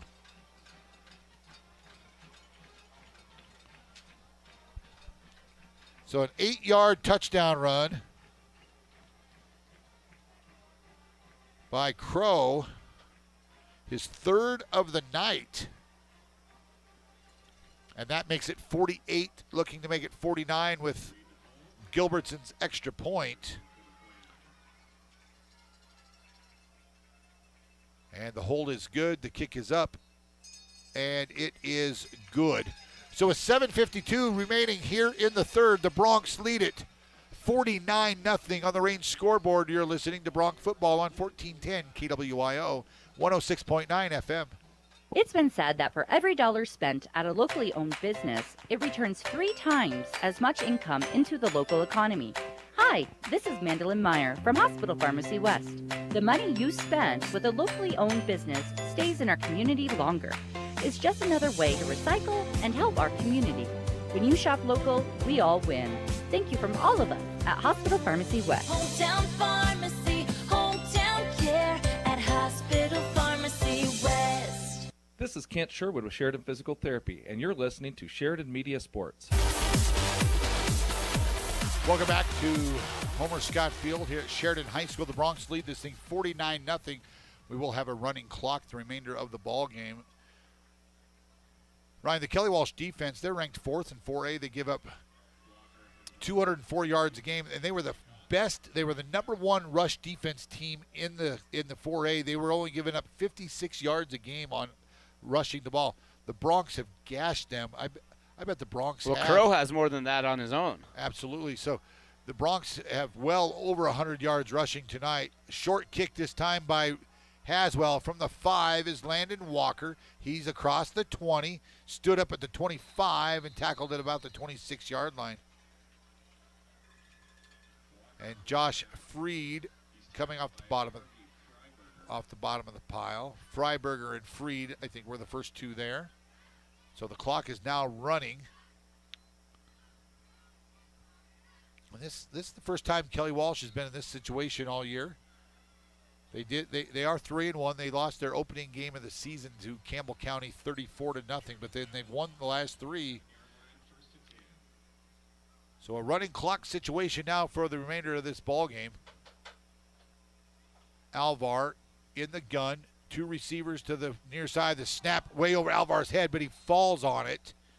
And that's the younger Quinn Alvar. I don't know if Carter must have been banged up there at the end of the first half, not able to go here in the second half. And that was Freiberger that got back there and touched him down. So a loss all the way back inside the 20 to about the 17-yard line. That's a 10-yard loss. So it'll be 2nd down and 20 from the 17-yard line. Going the wrong direction. Alvar under center. Sends Humphreys in motion. The give straight ahead to Bovey. He stood up, bounces off a tackle, puts his forearm in the chest of a Bronc and falls forward across the 20 to about the 23-yard line. That's a 6-yard gain on 2nd down. Boy, he is a bruiser. He is tough to bring down. So 3rd and 14 now for the Trojans. Again, the Bronx will be on the road next week at Cheyenne Central before coming home to play a Rock Springs team that is much improved.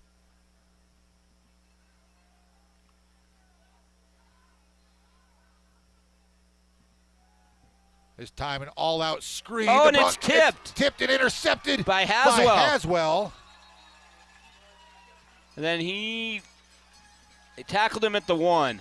1-yard line. Haswell, there was a screen play, and he got his big mid up in the air, tipped that thing, came down with the interception, and fought his way forward to inside the 5 to about the 2-yard line. So the Bronx will have it 1st and goal.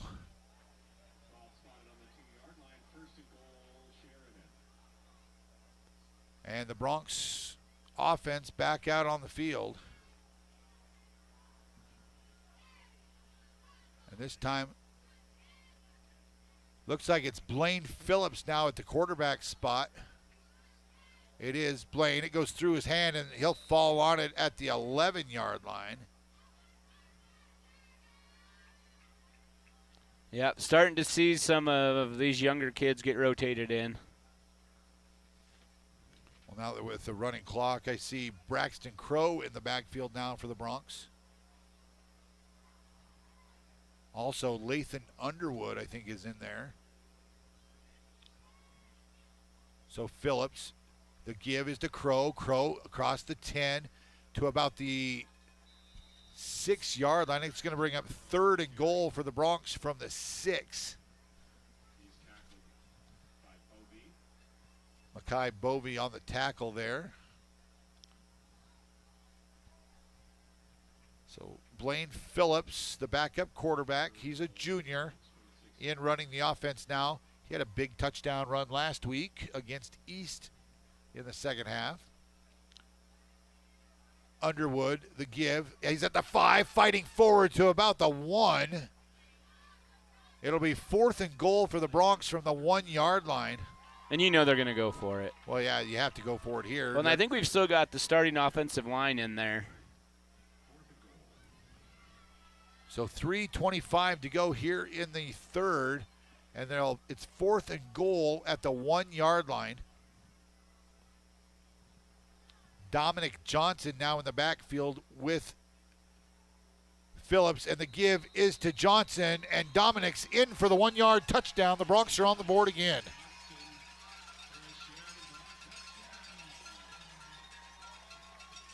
So after the Haswell interception, the Bronx are just kind of owning the trenches, and we thought that would be a big battle in there tonight. I mean, I know it's really physical, but the Bronx have been outstanding in the trenches. Well, that'll probably be the highlight of tonight's game. The Bronx, in the trenches have just done a spectacular job, offense and defense. Against these big Kelly Walsh players. Who are big and physical. So Gilbertson back on to try the extra point. And the hold is up good, and the kick is up, and it is good with 3:07 remaining here in the 3rd.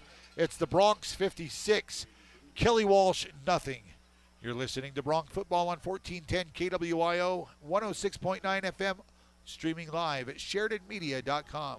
Construction loans are becoming more and more popular with customers at First Bank of Wyoming, and for good reason. Hi, this is Kim Newman. With a construction loan from First Bank of Wyoming, it's easy to keep track of our entire project with the help of our online construction platform called Built. Built allows the borrower and builder to have access to the entire construction process and budget overview, ensuring it moves forward without any difficulty. There is no one better to trust with your project, no matter how big or small, than First Bank of Wyoming, division of Glacier Bank, member FDIC, equal housing lender. Hi, this is DJ Dearcorn of First Federal Bank and Trust, and you are listening to Sheridan Media Sports. Welcome back to Homer Scott Field. The Bronx leading this thing 56-0. We are in a running clock situation. Obviously, the clock stops on all scores. Timeouts, injuries. So, 3:07 remaining. Haswell has it teed up. This one's not going to quite reach the end zone. It'll be Walker from the 5, across the 15 to the 20, and runs into a wall, and a penalty going to be thrown. A flag is, and that pile's still moving out across the 25 to about the 29-yard line, but there's a flag laying at the 17-yard line, and it's a block in the back on Kelly Walsh, so that'll back him up half the distance from the 17. And a bunch of those youngsters in the ball game now. Kelton Daly in the ball game. Sladen Bogdanovich. Andrew Adams, Josh Freed.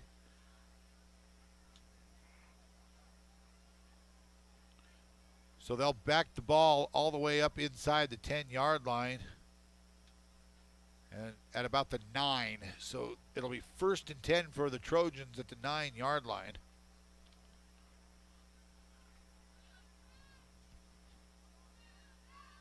And Quinn Alvar under center for the Trojans. Alvar drops the ball. Bovey picks it up. He stiff arms Adams, and he's around the edge across the 20. Bounces off a tackle and run out of bounds at about the 25 or 26-yard line. Alvar fumbled that snap, but Bovey was the man on the spot. Johnny on the spot there to pick it up. That's enough for a Kelly Walsh first down, clear out of the 20. I guess they're spotted right at the 25-yard line.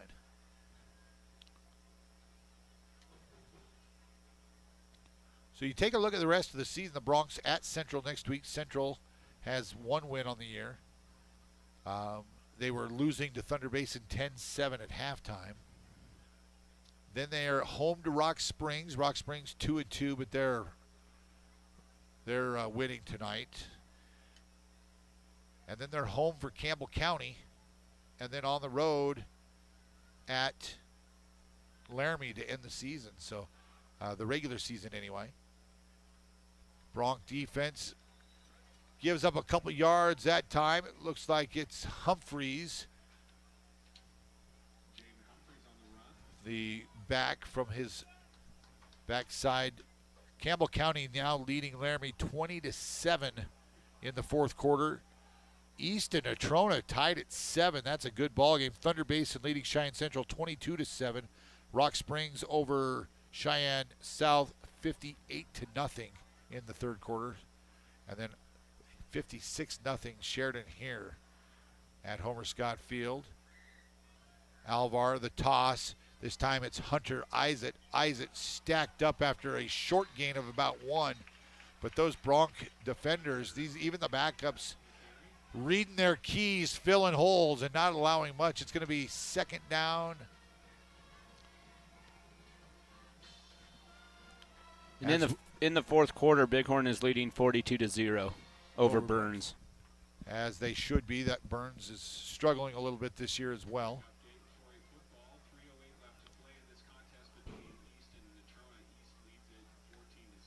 East just scored on Natrona to lead 14-7.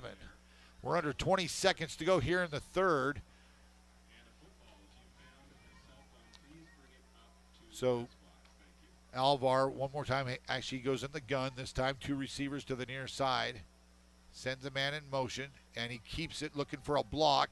Has room off the near edge, but a hold. There's going to be a flag in the backfield. And we will come to the end of the quarter, but there is a flag, so we will probably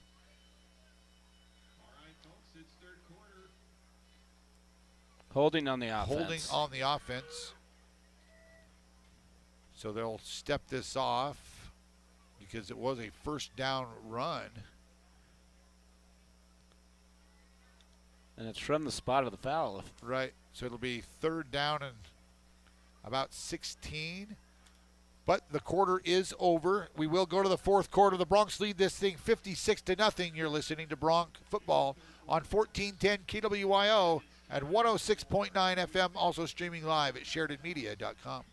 Listed for $1.2 million, 73 Prairie Drive can be a single-family home or an extended family home. Fabulous mountain and city views surround the 6-bedroom, 6-bath home. There's a very spacious in-law suite with 2 bedrooms, 1 bath, and a kitchen, plus a separate entrance. The main living has a large chef's kitchen and master suite retreat. Call me, Christy Kinghorn, with Buffalo Realty, ERA powered, online at BuffaloRealtyLLC.com. Hi, this is Sheridan General's rodeo athlete Coulter Martin, inviting you to the Pat Hamilton Memorial Rodeo September 27th through September 29th at the Sheridan County Fairgrounds. Watch your Sheridan College Generals rodeo team as we compete against other college rodeo teams. Slack on Fridays at noon with the rodeo at 6 p.m. Saturday slack is at 9 a.m. with the rodeo at 6 p.m. with short round Sunday at 10 a.m. We'll see you September 27th through the 29th at the Sheridan County Fairgrounds for the Pat Hamilton Memorial Rodeo, and it's free.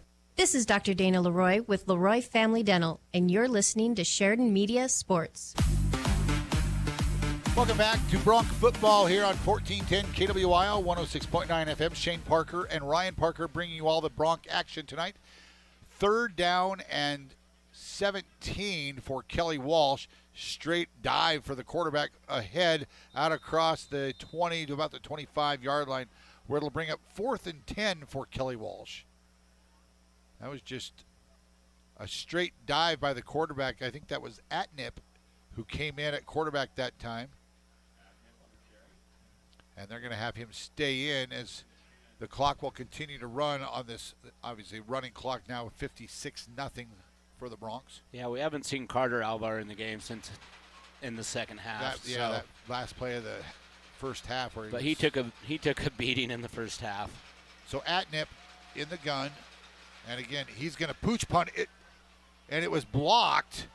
And that's just and the Bronx are going to take over inside the 25-yard line. That was kind of a weird play. The Bronx blocked it, but it went straight down and then just died. Yeah, nobody laid there. Laid there. So the Bronx offense will take over with a chance. Obviously, these second stringers, they want to put points on the board again. So that's the second blocked punt of the night for the Bronx. Well, I think we've got the backup lineman in now. Yep. So, yeah, Brandon Vella coming off. I saw Fisher Peldo come off. So, let these other guys get a chance. And now Andrew Adams in at quarterback for the Bronx. High snap, but the give is that to Crow. Crow breaks a tackle and spun down at inside the 20. Actually, they're going to say right at the 20. Gain of 5 on the play. We'll call it 4. A gain of 4 on the play. Now Justice Lucas checks out. Another sub in on that offensive line. Dane Lemon just came into the game. He's playing left tackle. Yep. So Andrew Adams, the quarterback for the Bronx. And the inside give. And no gain on the play. I think that was Lathan Underwood. Yeah, Lathan Underwood, the ball carrier. That's going to be a loss of about 3 yards on the play. It'll bring up 3rd and 9 now for the Bronx. And we'll see if they're going to, they're running the ball. And now I think Dominic Johnson is the back in the backfield. I saw Peyton Ormseth check in at one of the wideouts. Yeah, 3 receivers in the formation. Adams. The snap, the give is to Johnson, and he runs right into one of those big defensive linemen for Logan Bonner. 6 foot, 275 for the Trojans. And now it's a 4th down play, and I think the Bronx are going to try a field goal here. Ball spotted at the 24-yard line. So this could be about a 41-yard attempt. Gilbertson will come out. Just an opportunity for the Bronx field goal team to work on their fundamentals here a little bit. So a 41-yard attempt. The snap's good. The hold is good. The kick is up, and it is no good. Oh, I think just short. I think it was wide. Or was it wide left? I think it was wide left. So no good. So the Bronc offense stalls for really just the second time tonight. They had one punt and now a missed field goal. And so the ball will be spotted at the 20-yard line for Kelly Walsh. Just like a scrimmage kick.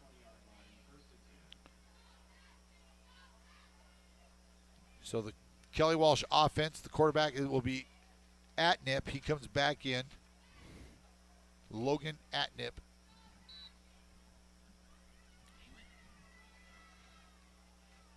Under 8 minutes to go now on the range scoreboard, 56-0 Bronx. And now a big old pile being pushed out clear across. That's going to be enough for a first down. That's a 10-yard run for Atnip. He just took the snap and went right up the middle. Just got pushed from that offensive line.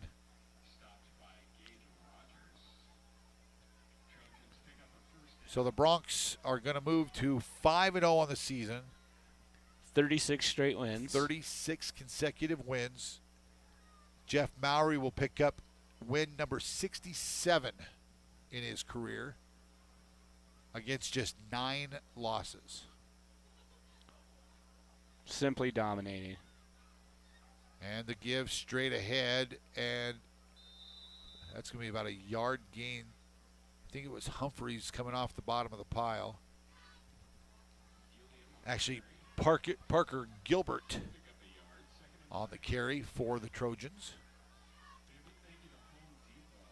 So just another dominating evening for the Sheridan Bronx as the machine just keeps rolling along. It does, and I just love the fact that they don't leave the starters in. They get these younger guys a lot of reps, and that's just what makes them so good year after year. And even like the second and third string guys, fourth string guys who don't get to play all that much are playing now. And that was just a yard gain there. It's 3rd down and 9 now for Kelly Walsh. And Kelly Walsh has some young guys in as well. Sure. They've taken their starters out of the game. So it's subs on subs here in the fourth quarter, which it should be in a 56-0 blowout, you know. Correct. But these guys are reading keys as well and doing their job. Atnip again right up the middle for a couple, but it's going to bring up 4th and about 6 for the Trojans.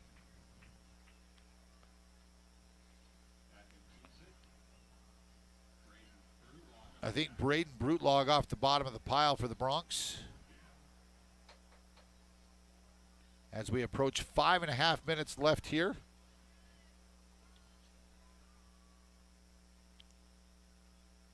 So Atnip will come back over to the huddle. He went over and had a talk with his coach. See if they're going to punt this ball away, if they're going to run another offensive play. So 4th and 7 from the Bronc 35-yard line, or from their own 35. Humphreys goes in motion. The toss is to him. Now a reverse. Coming back this way. Coming on this near side and down this near sideline. One man to beat is Alfonso Jacobo, and he steps out of bounds at the Bronc 23-yard line.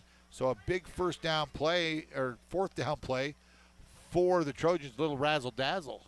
Yep. Bronx got caught it looking inside. And actually, it must be a flag down, because there is a flag laying at the 42-yard line of Sheridan.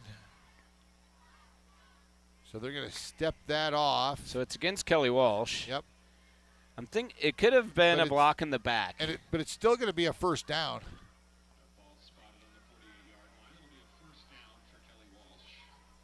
But they moves it all the way back into Kelly Walsh territory at their. So from the Bronc 23 back to the 48 of Kelly.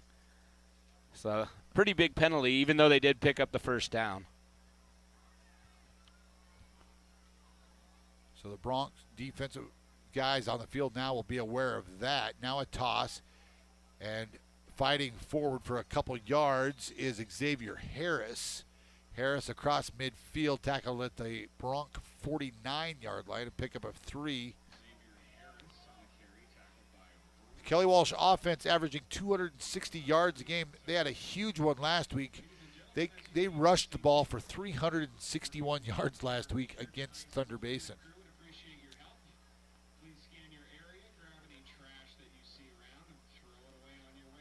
So Atnip, this time he'll go under center.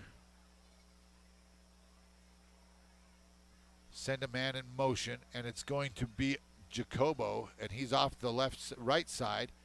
Out across, that's going to be enough for a first down, I do believe, across the 40 to the 38-yard line of the Bronx as we approach 3.5 minutes left here in the ballgame.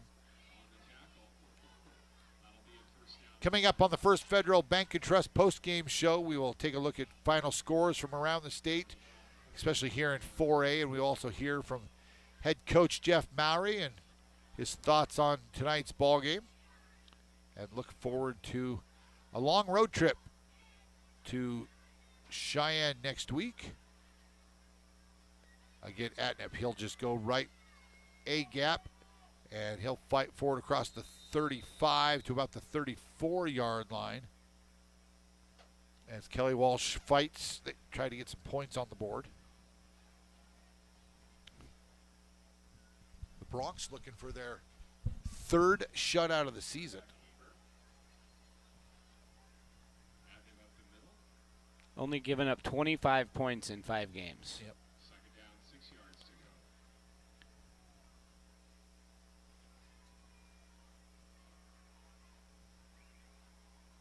So Atnip back under center, 3 guys. It'll be Jacobo, and he'll be dropped right basically at the line of scrimmage. I think they gave him a yard. I think they might have given him a yard.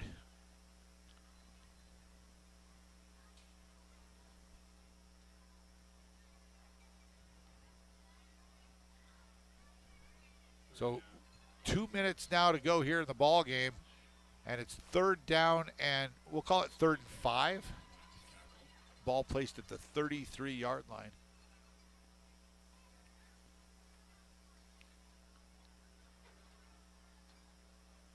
Atnip sends a man in motion. The toss, now give it back the other way, and it will be Xavier Harris across the 30, driven out of bounds at about the 26, 27-yard line. That'll be enough for a first down. They ran that same play on the big one earlier. A little reverse. Out of bounds at the 27-yard line. So we approach 1:15 left here in the ballgame. The Bronx are obviously going to win this thing and move to 5-0 on the year.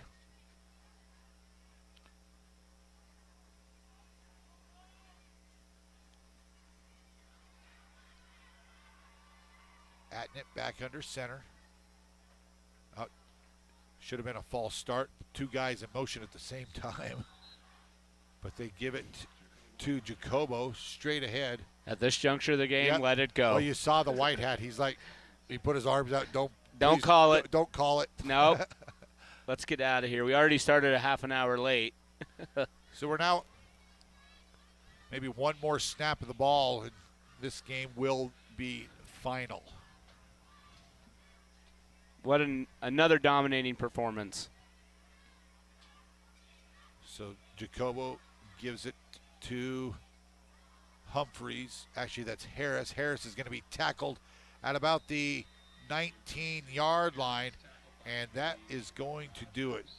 With 10 seconds left, the Trojans walk towards the middle of the field to start their handshake line, and the Bronx win this thing 56-0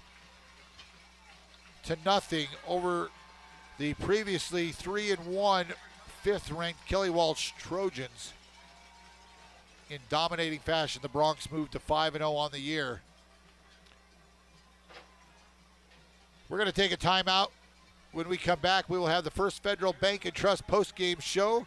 You're listening to Bronx Football on 1410 KWIO, 106.9 FM, streaming live at SheridanMedia.com. Ready to hit the court? Sign up now for women's volleyball leagues with the Sheridan Rec District. Whether you're looking to join women's Division A or B, there's a spot for you. Don't have a team? No problem. Attend the managers meeting on Thursday, October 3rd at 6 p.m. in the Sheridan Junior High School cafeteria to get connected. Learn more and register online at SheridanRecreation.com under the Programs tab. Call 674-6421 or stop by the Sheridan Rec District office at Thornrider Park. There is no doubt when you walk through Sheridan, you can feel the strong sense of community. It's everything from our wonderful local businesses to our top-rated schools. You can even feel it in the level of care given to the homes in and around our area. Hi, this is Jill and Colton Bates with the Bates team at Best, and we truly feel people deserve to get the most out of what our community has to offer. That's why we're here to help match you not only with the perfect home you need in your life now, but also with all the surrounding pieces. We want what is best for you, and that is owning the property and the slice of Sheridan you deserve. Call 675-BEST and visit bestwy.net. Proudly brokered by EXP. Is Wyoming Corporate Office your one-stop shop for everything you need for your Wyoming-based business, LLC, or corporation formulation? Yes. Service of process and mail forwarding services? Indeed. Fulfill the legal requirements for small businesses based in Wyoming? Absolutely. Wyoming Corporate Office provides the communication between your business and the state, so you don't have to. Learn more by visiting WyomingCorporateOffice.com today. Fall is just around the corner. Have you thought about the summer adventures you missed out on, like those memorable camping trips or relaxing lake days?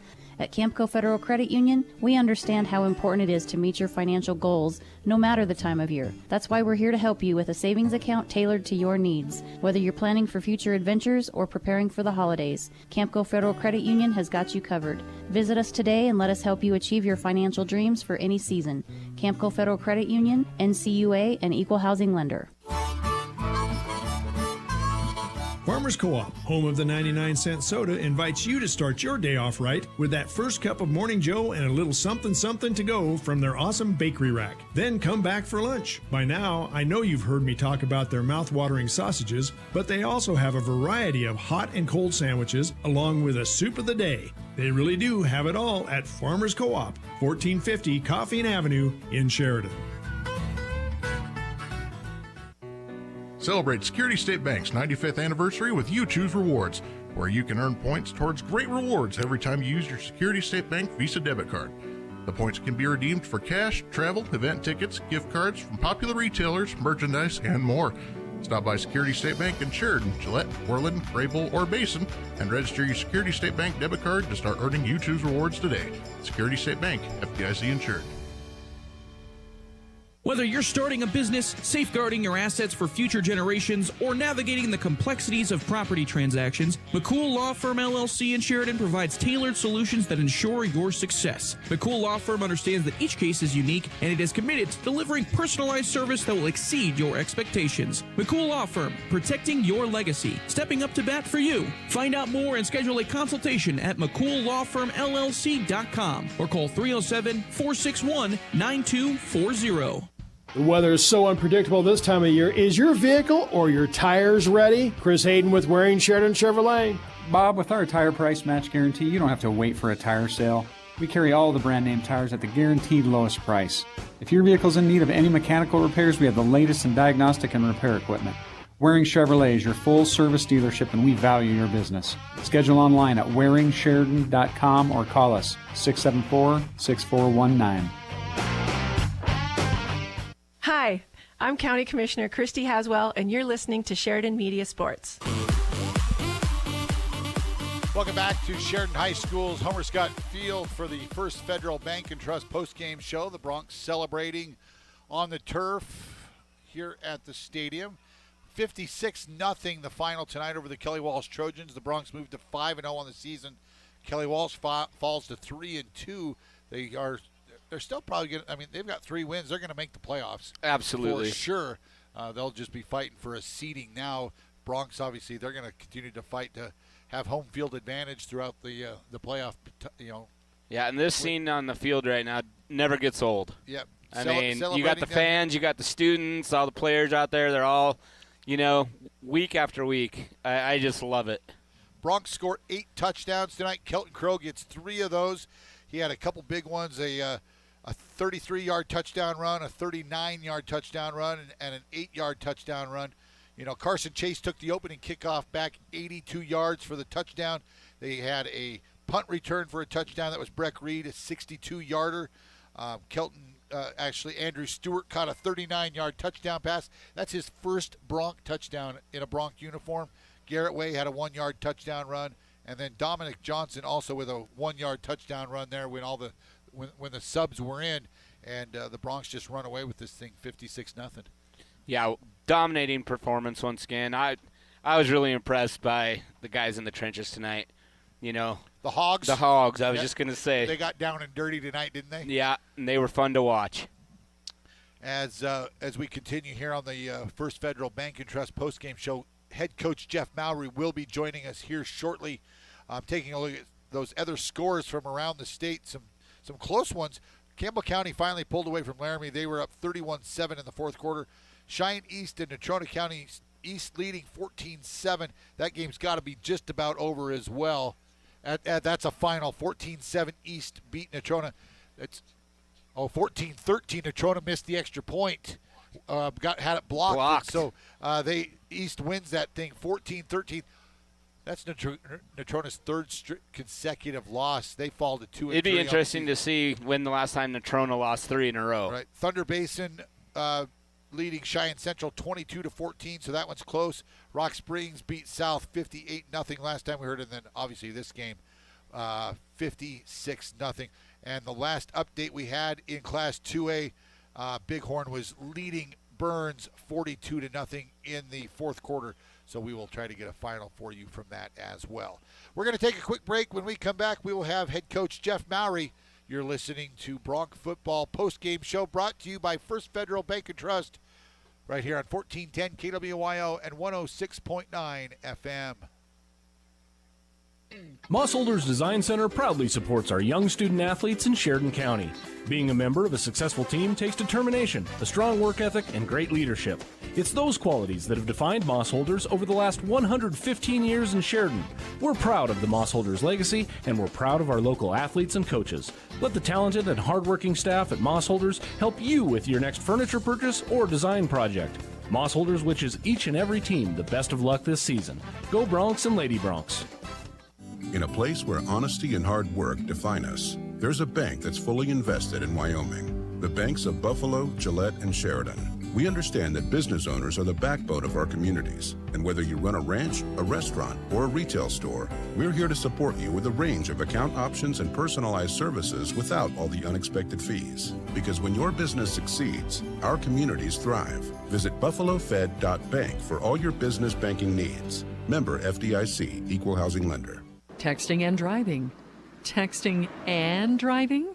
Everyone knows there really is no and. You're either texting or you're driving. In other words, if you're typing or reading anything while you're behind the wheel, you're not paying attention and you're not in control of your vehicle. That's why law enforcement around the state is cracking down on distracted driving. Hey, Wyoming, let's put an end to texting and driving because we all know better. There is no and. This message was paid for by WYDOT. You save, we give. Hi, this is Amber with First Northern Bank of Wyoming. I'm sure you've heard about our Roundup program by now, but did you know that so far this year we've matched over $15,000 that we've donated to nonprofits in our communities? This quarter we're giving to local youth services. If you haven't enrolled, stop by and see us at 29 North Gould Street to learn more and enroll today. You save, we give. It's a win for you and the community. First Northern Bank of Wyoming, investing in Wyoming communities since 1885. Member FDIC, Equal Housing Lender. Rise and shine, breakfast lovers. McDonald's got a deal for you. Buy one breakfast favorite and get another for $1. Choose from many of your favorites. 2 sausage McMuffins, please, or a sausage biscuit, sausage McMuffin burrito, or sausage McGriddle. We're all on the search for tasty savings when dining out. Mix or match any 2 items. Pay the regular menu price for one. Get the second of equal or lesser value for $1. Eat both items if you're really hungry, or you can't share. This offer is available at McDonald's in Sheridan, Buffalo, and Gillette.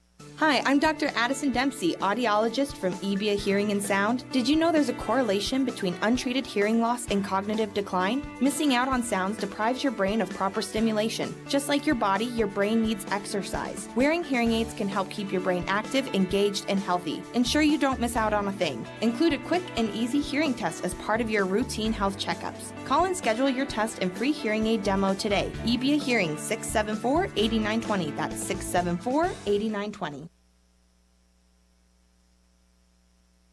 Hi, this is Ken Balkenbush with Prime Rate Motors and Super Trailer Store, and you're listening to Sheridan Media Sports. Welcome back to Homer Scott Field. The Bronx win this thing 56-0. Joining us now on the First Federal Bank and Trust postgame show is head coach Jeff Mowry. And Coach, another dominating performance tonight. I know you and your coaching staff were a little worried coming in this week just because of the unknown. You didn't know what. I mean, you knew what to expect from Kelly, but you had not faced this. You had to teach the kids a whole different way of playing defense, and you got the job done in a great way. Yeah, Coach McEwen, who calls our defense, and our defensive staff did a great job. You know, anytime you can put a goose egg on the board, that's a huge deal. And they did it. They drew up a good scheme, and our kids came out and executed. And really pleased with their effort on the defensive side of the ball, especially up front in the D-line. Thought that offensive and defensive line just manhandled tonight. Their physicality was just impressive. It was. Our guys up front did a great job, and that was one thing we were worried about. You know, this Kelly Walsh offense, if they get rolling up front, it's a tough defense. I mean, tough offense because it's their best defense. It keeps us off the field, and our defensive line especially did a great job not letting them have first downs, keeping them in second and long. You know, if we win first down, they're in second and long, and then their offense has to change a little bit, and they decided to stick with it. We forced some punts and some turnovers, and it was good to see. I thought obviously special teams were amazing again tonight. You take the opening kick back again, and really, I mean, the whole field was wide open. No one got close to him. Yeah, our guys understood the scheme well, and we parted the middle, like we called the middle return, and they parted that open and did a great job. You know, they're used to us having the reverse and the different looks in the back. It was a little bit different look, and we got vertical and had the guy one-on-one with a kicker, and we like that. And then we say if we get tackled by a kicker, we're going to find a new return man, and we were able to get past it. And then on the punt return, again, Breck Reed basically untouched. Yeah, Breck Reed is very, very good and fast, and the scheme. Coach Durham's our punt return guy, and the kids believe in the scheme, and they got the punt off, and they believe the pin down and loop guys around and hit the edge, and Breck's fast. We got guys out front. It's good to see the special teams plays are just huge. You know, they're big plays. You don't see many 50-yard plays, but kickoff return and a punt return, those are 50, 60-yard plays, which are huge. And then two block punts tonight. I mean, we were talking. We don't know if the second one was if we actually blocked it or if they blocked it themselves, but. Two block punts that gave you great field position. Yeah, Josh Freed came off the edge on that first one and gets a block punt. Those are huge, game-changing plays. And then the second one, I think they kicked it to the back of the line. So there's a quick kick back of the line. But either way, our defensive line did a good job standing up the offensive line and forced them to pressure, and he wasn't ready for that kick. And so another good turnover.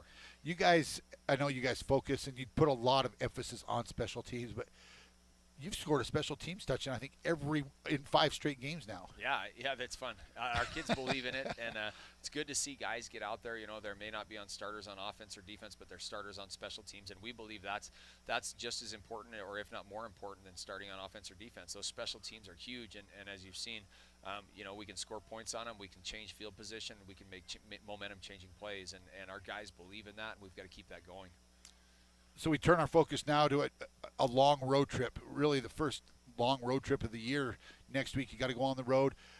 Kind of a new group of kids that haven't been on a long road trip. Yep. You're playing a Cheyenne Central team that's kind of struggling right now, but you've got to prepare and you've got to get off the bus, really. Absolutely. Coach Apodaca does a good job down at Cheyenne Central, and every time we've gone down there, we've had a tough time to play. Yep. It's a tough place to play. The weather sometimes can be nasty. Sometimes there's the thunderstorms or whatever.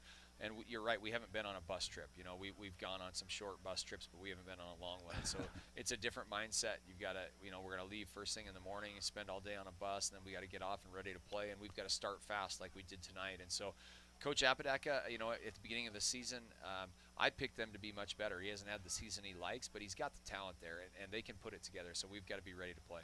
Well, let's get after another good week of practice, and let's get down to Cheyenne and get another one. Appreciate it, Shane. Thanks. All right. Thanks to head coach Jeff Mowry for joining us here on the post-game show. We'll come back and we'll wrap things up. You're listening to Bronc Football on 1410 KWYO and 106.9 FM. Planning a project that requires block, brick, or stone? You need to contact the folks at Thompson Master